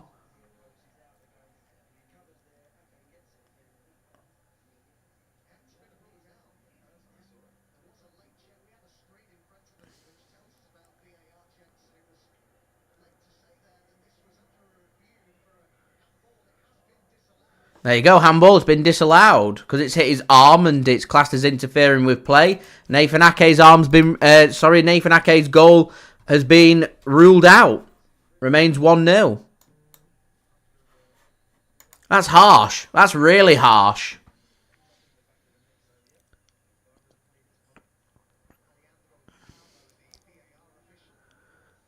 I mean, the handball rulings these days are just absolutely mental. Absolutely mental. Not deliberate handball. His arm's by his side in a natural position, but because the ball has physically hit his arm just before Man City have put the ball into the back of the net, they deem anything that hits the arm handball. It is absolutely... It's unbelievable. Absolutely unbelievable.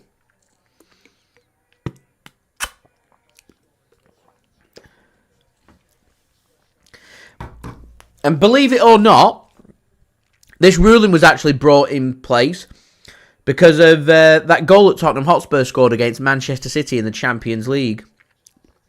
I forget the lad's name now. Don't know why his name's slipped my mind, but because it hit his arm in the build-up to them scoring a goal, Manchester City were left unhappy. They reviewed the rule, and the season after deemed that anything that's hit the arm, impacting the ball going into the back of the net, Llorente, thank you very much, Andy, that's why the ruling was brought in. And it's been in ever since. Mental. Absolutely mental.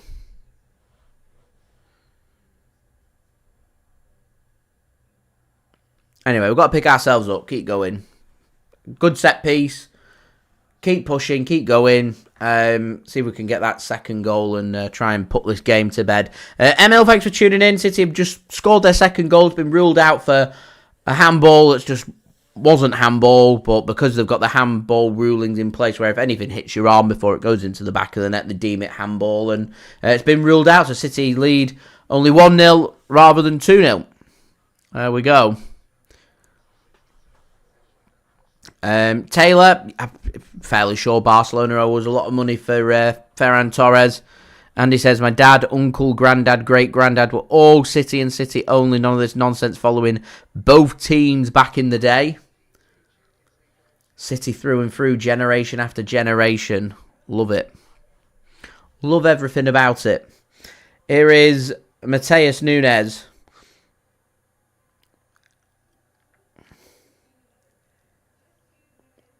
Tries to work something for City and it's just intercepted, and Sparta can come forward and try and cause City some problems.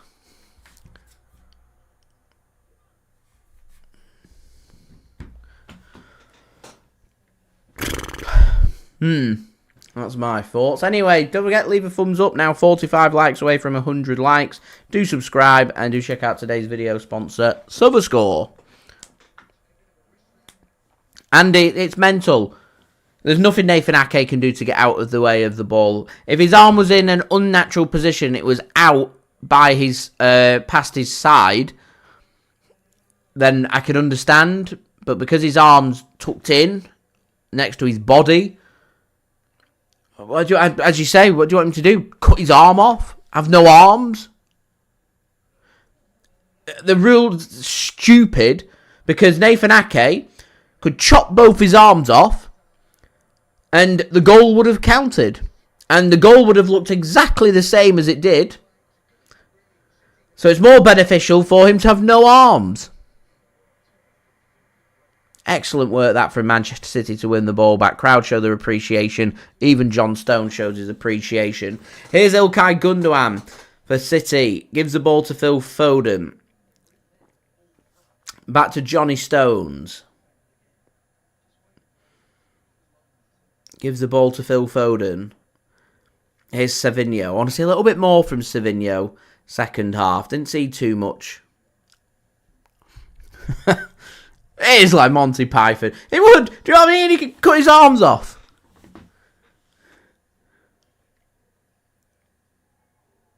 No handball. No handball. If you've not got any arms, no hands, no arms, can't be given handball. Stupid ruling.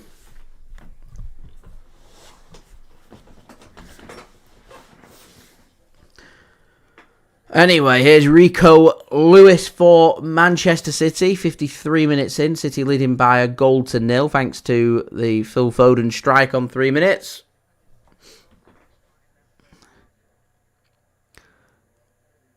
It's been years since I've watched Monty Python.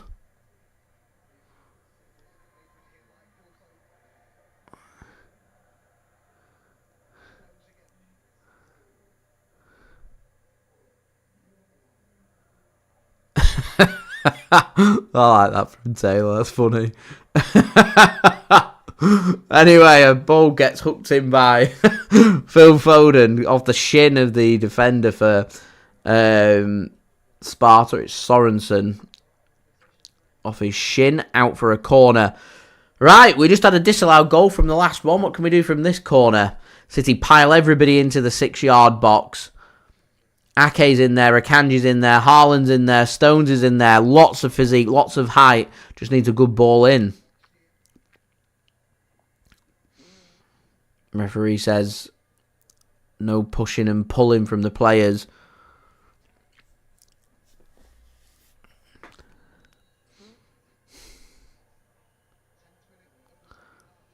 Corner then for City.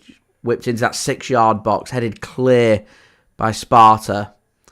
Only as far as Akanji. Hooks one back for Haaland. Can't get on the end of it. That was a brilliant ball from Akanji.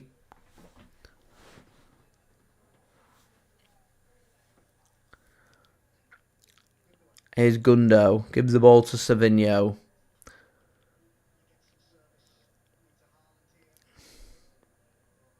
I mean, Haaland's having his shirt pulled at the moment inside the penalty area. There's a bit of pushing and shoving going on.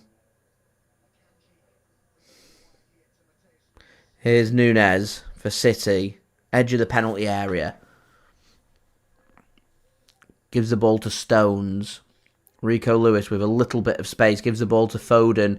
He has I think that was a shot blocked. And Sparta look to try and get out. They can't. Rico Lewis. Lovely from Rico Lewis. He's tackled though. I fancy a goal coming soon from City. Here's Stones. Just, they can't get out Sparta at the mo. They did a good job in the first half of getting out after they conceded. At the moment, it's been just 10 minutes of pressure from City. Already had a disallowed goal. They're not seeing many touches or much possession, and it's not easy for Sparta. Their job's just to try and contain City and hope that something comes at some point in the game. Second goal, to me, kills this game. If City can get it. Ball comes in. Haaland should score. Should have scored. Really should have scored there. He's kept it in. He's frustrated. He stayed off the pitch in frustration as the ball gets played towards Bernardo. Free header for Haaland. Should be 2. You can see the disappointment in his face. Should be an A next to the name of Savinho, an assist for him, and goal for Haaland. Wins the header. It's straight at the keeper. Either side. 1 yard either side of the keeper. It's 2-0. As Rain says, Man City, they can't score.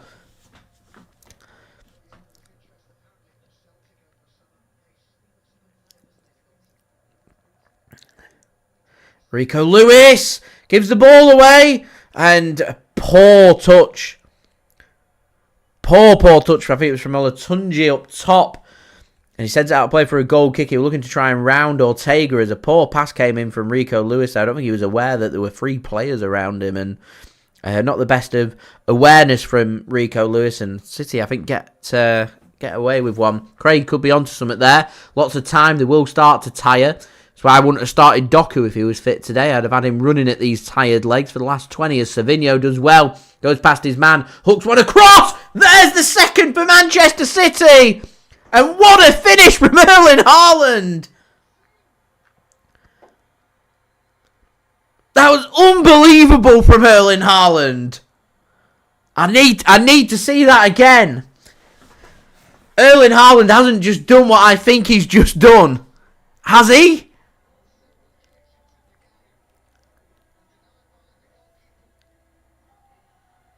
I need to see a replay. Has Erling Haaland just done a clean bicycle kick goal? From the tightest of angles. Let's have another look. I said Savinho wanted that A next to his name. The assist with a goal for Haaland. Goes close with a header.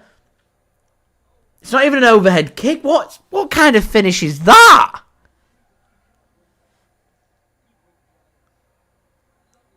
What? How do I... Right.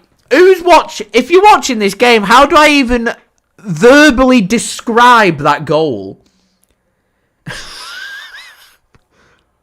Savinho plays a cutback. The ball's behind Haaland. I think he's angling for a bicycle kick, which is why I said, has he just scored a bicycle kick? There's not enough room for him to do a bicycle kick.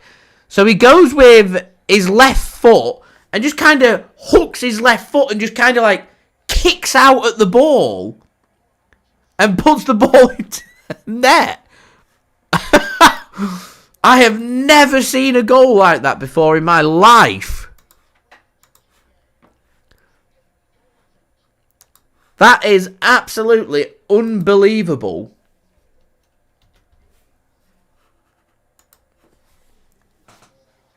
Sparta making another change. Olatunji comes off and Rahamani comes on. So there's the killer second goal that City were looking for. Their second change of the game. A kung fu goal, yeah. Taylor says Haaland volleys the ball with a back heel from behind him at head height. Yeah, pretty much. Precaido then's going to take a long throw. First time we've seen a long throw from Sparta. They win the flick on. Only as far as Bernardo. He finds Savinho. And he wants to come forward on a counter-attack for City and wins a throw-in for City on halfway. So, second change made for Sparta. The other change was Harrisling came off and Krasnicki came on. It's a straight out of the training pitch kind of goal. I like that from Craig, that I want to ride my bicycle goal. Unbelievable.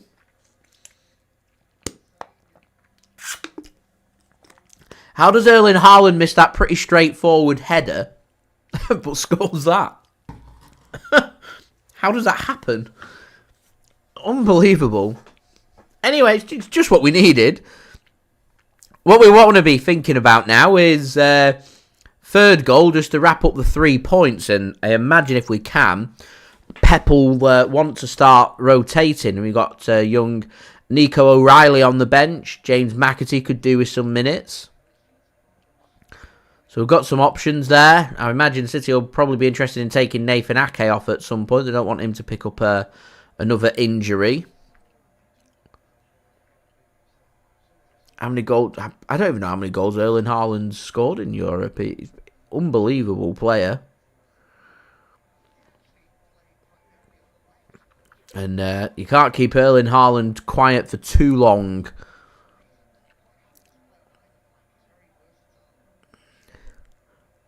Is it the first goal he scored since... When was the last time he scored? It's probably not the Arsenal game. Did he not score after that?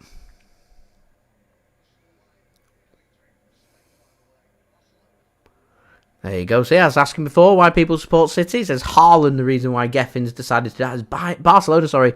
4-1 up against Bayern Munich.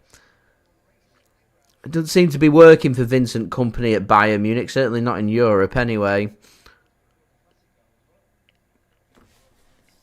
Taylor, yeah. Stones could come up. I mean, we want to protect Stones as well, not just for the yellow card, but he's a bit injury-prone himself, isn't he? So we could do with him getting a bit of a rest. Is Silky Ilky. So I'd probably be tempted for Gundogan off, Nico O'Reilly on, and maybe Bernardo comes off, rest him, and put James McAtee on, and I'd probably take Nathan Ake off, and you'd probably have to chuck Josko Gvardiol on. Is Nunes, gives the ball to Bernardo Silva. Here's Ake. Oh, good run from Ake. Gets a corner for City as well. Real good work. Sub Haaland off. Ederson on. Takes a good penalty, Ederson, as well. Anyway, guys, we're now 44 likes away from 100 likes. Do subscribe as well if you're new around here. And do check out today's video sponsor, SofaScore. Links and details, they are in the description. Andy, I agree. A lot of pressure onto Vincent now at Bayern. Losing away at Villa isn't a good result. And being hammered away at Barcelona's really poor. It makes you think how far behind are Bayern Munich. As Nunes puts a good ball into the box. Oh! You just can't keep him quiet. It had to be. It's 2 goals in 2 games. Johnny Stones.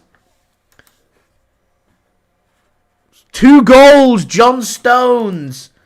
Unbelievable. Looped header. Keeper just got to stand still and watch the ball loop over him and into the back of the net. Have Man City been improving their crosses this season? Good ball in the box. And a good goal from Johnny Stones. Matheus Nunes with an assist. He's onside. It's a perfect header. Can't say fairer than that. Johnny Stones. Taylor, I'd agree with Doku. Unfortunately, he's picked up an injury before the game. I believe he's out for more than 10 days, so he doesn't make the squad today. And I don't think we're going to see him for the next couple of weeks, which is a shame. I'd start protecting the players now. If I was City, I'd think I'd be making at least a triple change. 3-0. I think job's done.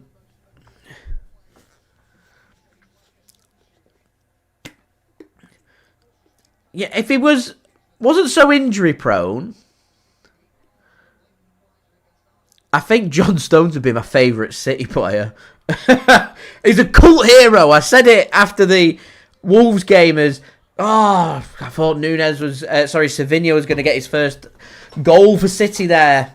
Gives the ball to Nunes. He's had a good night. Matheus Nunes drifts inside. Commentator's curse, gets tackled. What does Sparta do now? The Man City stop. Do you keep going? I mean, surely you gotta be thinking about goal difference in this league table. Could be crucial. Could be the difference between finishing 8th and not playing a playoff game and finishing 9th and playing a couple of playoff games. McAtee is going to be coming on. So is Kovacic. Got to be Gundogan coming off because he's played a lot of minutes. Who's McAtee going to come on for? I'd be taking Bernardo off if it was up to me.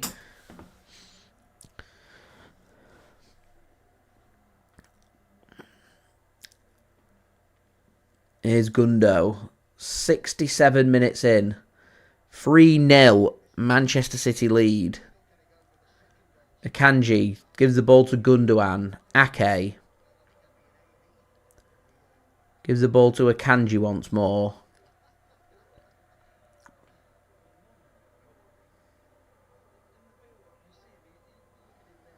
City just taking the time.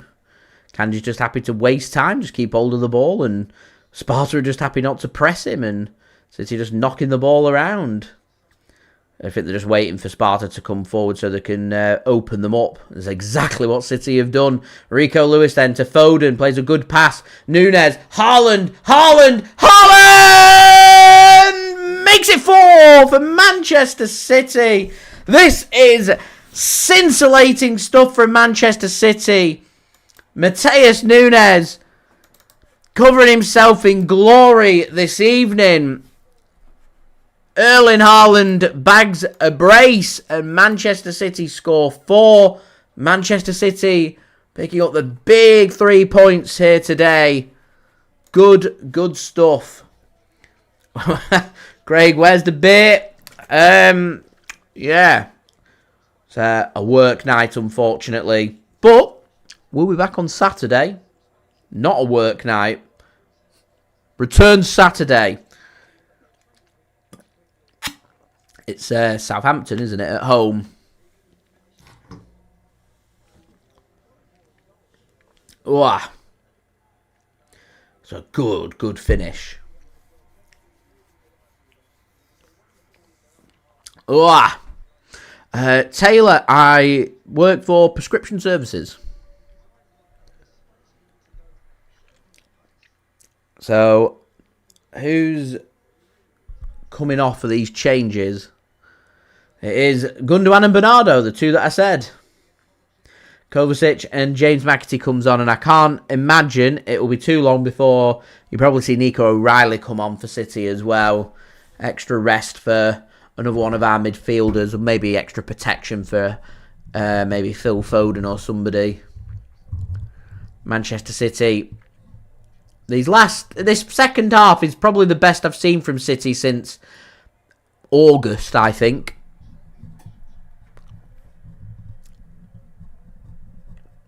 Yeah, I think this is the best I've seen City in the second half since August.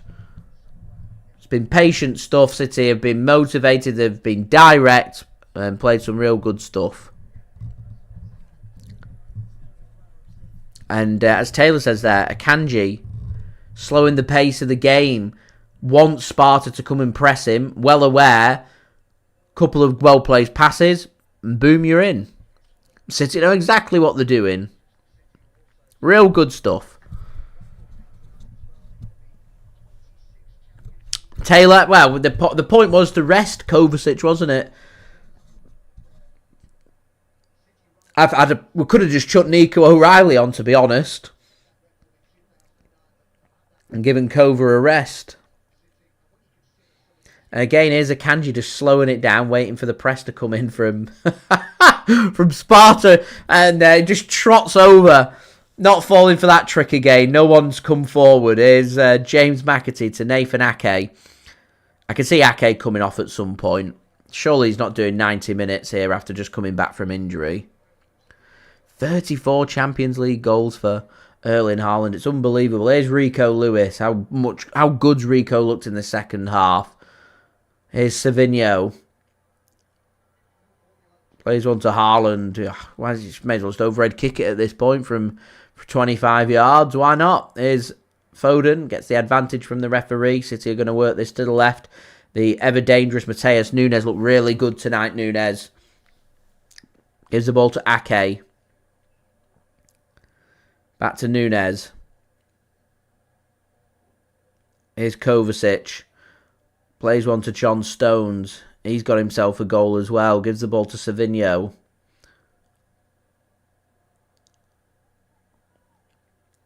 John Stones. Oh, it's a poor pass from Stones. I don't think he was... It's had the problem Rico Lewis had before. Wasn't visually aware of what was around him. So he plays a pass that just wasn't there to be played. And John Stones makes up for his mistake. Gets back, tracks back, covers the ground. Makes the interception. Plays the pass back to Ortega. And danger averted there from Manchester City. So City leading 4-0 here at the Etihad. Don't forget, guys, if you are enjoying the content, then please do subscribe. Do leave a thumbs up. Now 41 likes away from 100 likes. And do check out today's video sponsor, which is brought to you by SofaScore. We've got 18 minutes plus whatever's to be added on remaining here at the Etihad. City are 4-0 up and on the verge of 3 points. Let's have a look at the live league table and as things stand. And where Manchester City stand in the live table.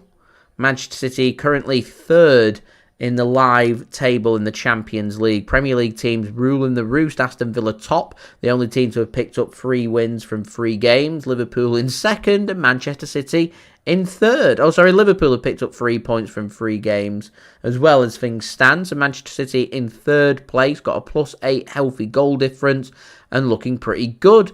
Other teams live right now looking good. AS Monaco, Brest, Leverkusen, Sporting Club de Portugal, Arsenal, Barcelona, Borussia Dortmund, Real Madrid, Benfica, Juventus, Feyenoord, Inter and Atalanta. And what's interesting there is looking at Man City's fixtures that we've got coming up. We've got Feyenoord at home, looking pretty good, so we could do with winning that game. So we get 3 points and they get none from one of their games. Juventus as well, looking pretty good. Sporting CP as well, we could do with getting points against them. PSG, I imagine will be pushing to, they're on 4 points from 3 games. We've got to play them, so not easy. And in my opinion, in terms of the more straightforward games that City have got coming up in the Champions League, I don't think it really gets that straightforward for City until we play Club Brugge in the last game. So some big games, real big games for City. So Manchester City, Ake comes off for Josko Gvardiol, and John Stones being protected comes off as well. And Ruben Dias comes on. Are we going to see Nico O'Reilly is the question.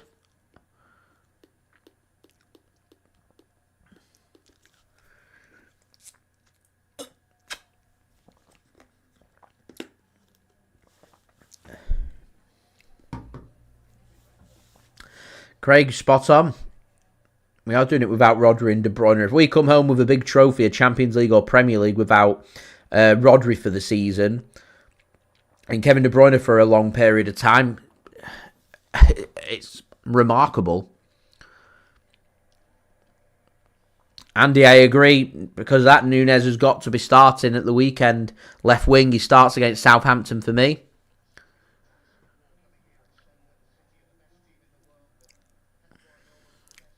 That'd be me anyway. Yeah, so next in Champions League, Sporting CP. I'm going to go as far to say that if we get 7 points from our next 3 Champions League games, sending us to 14 points, I think Manchester City are going to go through in the top 8 of the Champions League. It's not, for me, a disaster to not beat Sporting CP in our next game. They're a real good team, play some good football. There's a reason why we're taking their sporting director and we're interested in their manager should Pep Guardiola decide not to renew his contract at the end of this season. So it's going to be a very difficult game away from home as well. It's going to be very complicated. So I think if we can come out of Portugal not losing, I'd be very happy with that. Takes us into a home match against Feyenoord. They're a good team, should be a good game. And then a tricky away match in December away at Juventus. That takes us 6 games in. And we can assess fully there where we lie for the last 2 games. Away in Paris against PSG and at home against Club Brugge. It's not a disaster if we win our home games. Win our home game sends us from here on to 13 points. So we're just needing 1 away win against one of Juventus, Sporting. There's too much on that pass from Haaland into Nunes and he's forced away from goal by Vitic. That was a good lively counter-attack that from City. Yeah, it means City are needing a win either in Portugal, Italy or France will send us through if we win our home game. So we've got some work to do. I mean, if we win in Portugal, we're looking very healthy. 10 points from 4 is very healthy. Manchester City fan, thanks for tuning in and don't need to apologise for being late. Here's Josko Gvardiol then for City. Comes on for the final 15 minutes or so. To John Stones. John Stones has gone off. Ruben Dias. Josko Gvardiol once more to Kovacic. Here's Ruben Dias. Thought about playing the pass to Nunes. He doesn't. Sorry to Josko Gvardiol. Nunes, I've just noticed, has gone out to the right wing. Savinho's been told to almost act as the second striker with Haaland as James McAtee gone out wide. He's now put himself into the centre. Rico Lewis is on the left. It's all a bit disjointed. Can easily to see why it gets very confusing as Erling Haaland bundled to the ground. The referee's looking for the... I thought he was looking for the advantage anyway. There wasn't an advantage for City, but he never blows the whistle, so we don't get a free kick, and Sparta can get the ball clear and win the loose second ball. But that's a real poor giveaway, and it's unlucky for McAtee. He was looking for Foden, just couldn't quite get the weight of the pass right, just a little bit too much on that, and Sparta can get a foot around that and get that clear. So City leading here by 4-0. Akanji just slowing the pace of the game, just allowing the City players to just kind of rest and conserve energy. It's a lot of what Man City do. It's why we get towards like the final 8 or 9 games and we've not gone full pelt in really annihilating teams because we wanted to preserve energy to try and keep players fit and healthy. Arsenal, if you remember last season, were all guns blazing, tiring the players out. And it gets to the big important games, you drop 1 point in your last 8 games, for example, and you end up dropping points somewhere, and it's a bit of a disaster, whereas Man City, you know, happy to go 2-3 goals and stop. Nico O'Reilly's going to come on for his Champions League debut for City. He's just getting ready. Coat off, shirt on, ready to go. Josko Gvardiol wins a header from a long ball forward. Sparta have got 3 forward here.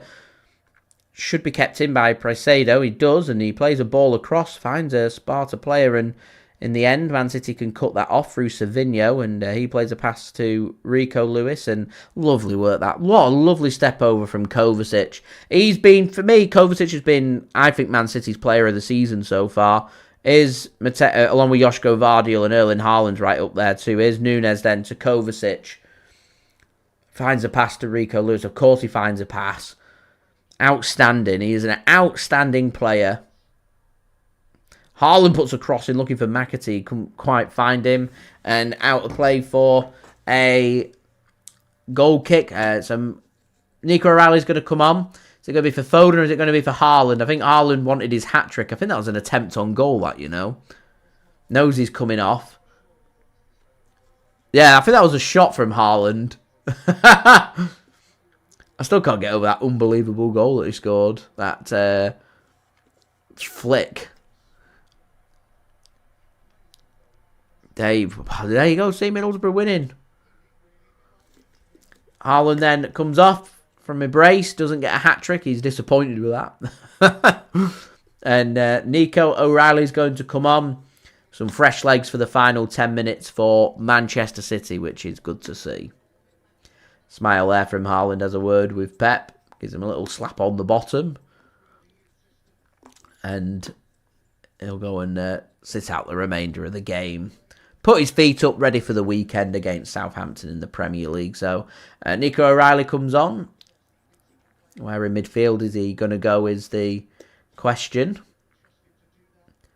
It's looking like Phil Foden's Man City's striker, and he's going to get the support of James McAtee. So Nico O'Reilly, I think, will just go more into midfield.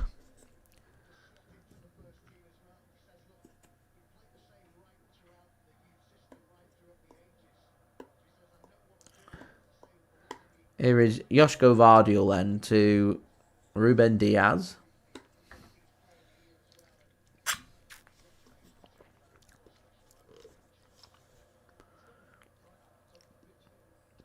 Josko Gvardiol once more just plays a pass back to Stefan Ortega. Sparta fans continuing to make a lot of noise, even though they're 4-0 behind. Here's Ruben Dias. Oh, it's not the best of passes from Ruben Dias. He passes it out of play, and that's a throw-in for Sparta. Just outside of Manchester City's penalty area. Clock continues to tick for them. Question is, can Sparta spoil Manchester City's clean sheet and grab a goal? Precaido then with the throw-in. Doesn't go with a long throw this time. Ball gets given away by Sparta. Man City just trying to get a little Poznan going in the south stand lower as through ball comes in, looking for Nico O'Reilly. Just couldn't get there ahead of the keeper, and he makes the interception. Taylor says, love watching Atletico do poorly in the Champions League. Hates playing them. A nitty-gritty team.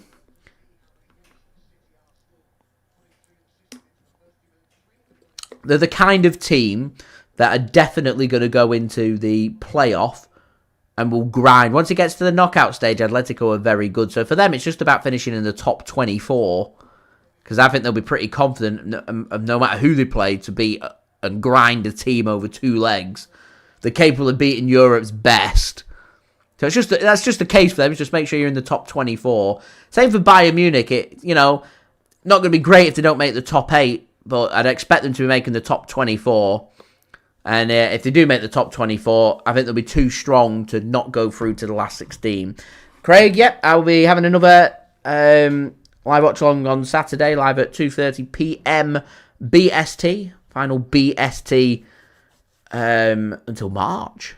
We're going to GMT on Sunday. But yeah, live at 2:30 for that game between City and Southampton. Looking forward to it. Should be good. We're back next midweek as well. Next Spurs. Plenty of watch-alongs to come for everybody to look forward to. Kovacic, under pressure, keeps hold of the ball. What a player. What a player. 6 minutes then remaining of this game. I feel like City are just going through the motions. Atletico currently 3 points from 9, sitting in 26. I still think they'll make the top 24. I'm more intrigued to know how the draw's going to work for this playoff. Is it going to work on 24th plays 9th and 23rd plays 10th and works its way down? And, the top 8 of the teams that finished between 9th and 16th are all going to be the team that play the second leg at home, and teams from 17th to 24th are the teams that are going to play at home in the first leg for the playoffs. I'm not too sure. And then whoever goes through, how does the seedings work? Is it just going to be a random draw? Does the team that finishes first in the Champions League play the lowest ranked team that's left? And does it work like that? I don't know. It very much feels like a pilot episode, isn't it? A first episode of the season kind of thing with the Champions League. We'll soon start to figure things out. I mean, I weren't particularly keen on the draw for the group stage, that everything just gets done. I love all the build-up, and, the draw takes like an hour to do, and you're going through who can you play, who's it going to be, there's suspense and everything. City were first out of the hat this season, and it was just, Man City, here's your fixtures, next. Makes the draw pointless. You may as well just, say 9 a.m, announcement on the website, there's your teams, done. Here's Rico Lewis into the penalty area to Savinho. He's forced away from goal. Does well to make a pass in the end. Thank you very much, Andy. Much appreciated. Heading up to Kirkby Moorside, sorry. Very nice. Do enjoy it as Matheus Nunes tries to play a ball across. He's given a penalty. Yellow card as well. I think it's Precaido that's gone into the book. And Matheus Nunes goes down. I thought he got the ball. Julia, I like Thomas Tuchel. I think he's a good manager. I think he'll do really well for England. I'm hoping the England fans will give him a chance, an opportunity to see what he can do. Oh, he doesn't get the ball. Yeah, it's a clear penalty. Good decision from the referee.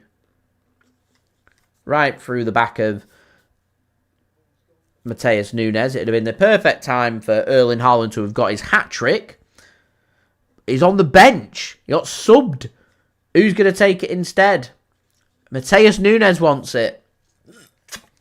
He's had a really good evening.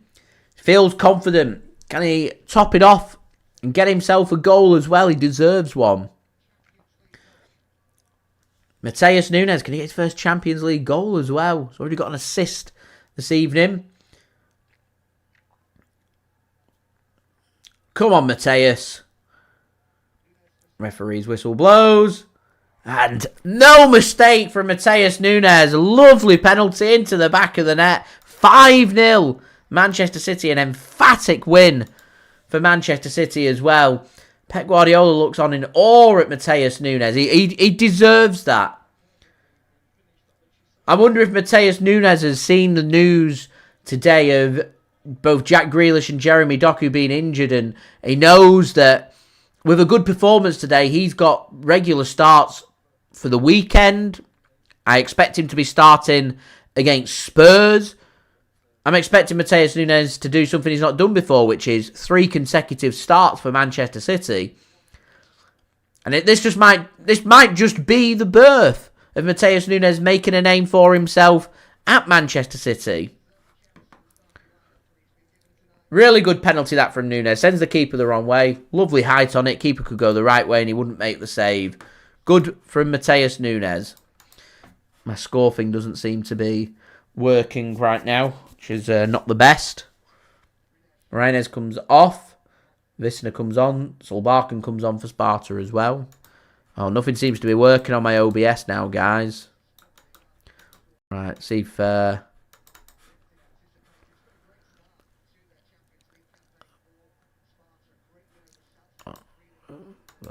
anything what? I presume I'm still live. It's just everything says not responding. Well, that's not good. I can't change the score.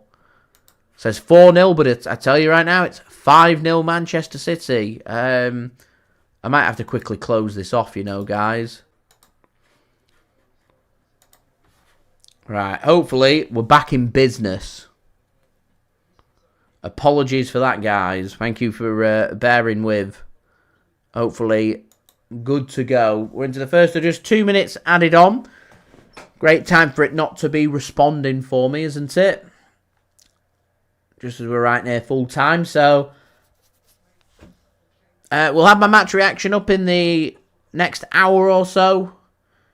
We will be back again tomorrow with my big up stream. Go and check that out. Link is in the description. Please do become a member of my channel. It is free. That would be much appreciated. I'll do a full analysis of this game for you guys to enjoy. Got my Premier League predictions out tomorrow for the upcoming fixtures for this weekend. My preview is up on Friday for Manchester City's game against Southampton at the weekend. I'll have my stream link out on Friday afternoon as well. And we'll be doing a live stream on Saturday for Man City's next game against Southampton. So lots of content for you guys to look forward to. So do stay tuned, as I said. Match reaction out in the next hour. And do come and join me on Big Up tomorrow for my stream for the analysis from this game. And we'll speak more about the Southampton game as well, which should be really good. I will post my link on a community post for you guys. And I'll put a link on my social media and stuff so you know to come and tune in. But going live at 4 PM BST tomorrow on Big Up. So link is in the description if you just want to go and become a member and set a reminder that way. The link is already out. So looking forward to that as Man City burst forward. Here's McAtee. You want to get in on the goals. Could it be 6? Block comes in from Sparta. And we're through the 2 minutes. Paicedo just picked up a yellow card, makes a clearance. He has the last touch of the game. And the referee blows the final whistle and ends this game. It's Manchester City winning emphatically. 4 goals in the second half, winning by 5-0 in this game. Lovely jubbly, as Del Boy would say. So thank you so much for everybody for tuning in. Much appreciated. Don't forget to leave a thumbs up. We are aiming for 100 likes. We're still 37 likes away. So any help towards that would be great. Don't forget as well to leave your thoughts in the live chat. Are you happy with that? I'm sure you will be with 5-0 victory for Manchester City. Do let me know if you're watching this after the stream. Your thoughts in the comments below. Also, don't forget to subscribe to my channel. It's free to subscribe. Also, don't forget as well to go and check out my social media links. Big Up, Twitter, Instagram, TikTok. Links to all them are in the description along with my email if you want to hit me up for any sponsorships for any videos or any general business inquiries. And I will see you all again real soon. Stay tuned for the match reaction. I'll see you guys on Big Up tomorrow. And we're back with another live stream at the weekend with Manchester City's game against Southampton. Finally, I would say a big thank you to today's video sponsor, which is brought to you by SofaScore.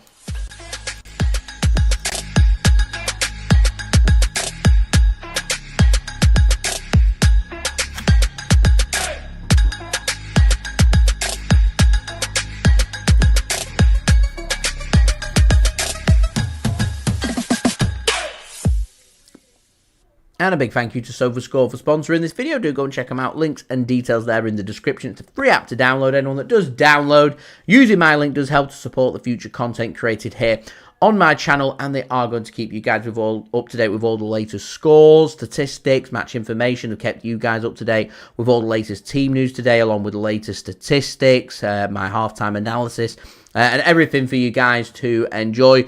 And I'll see you all again real soon. So, I've been JSGC. Have a wonderful rest of your evening. Thank you to everybody for tuning in and interacting with me today. And I'll see you all for the next one. So, I've been JSGC. Thank you for watching. Peace.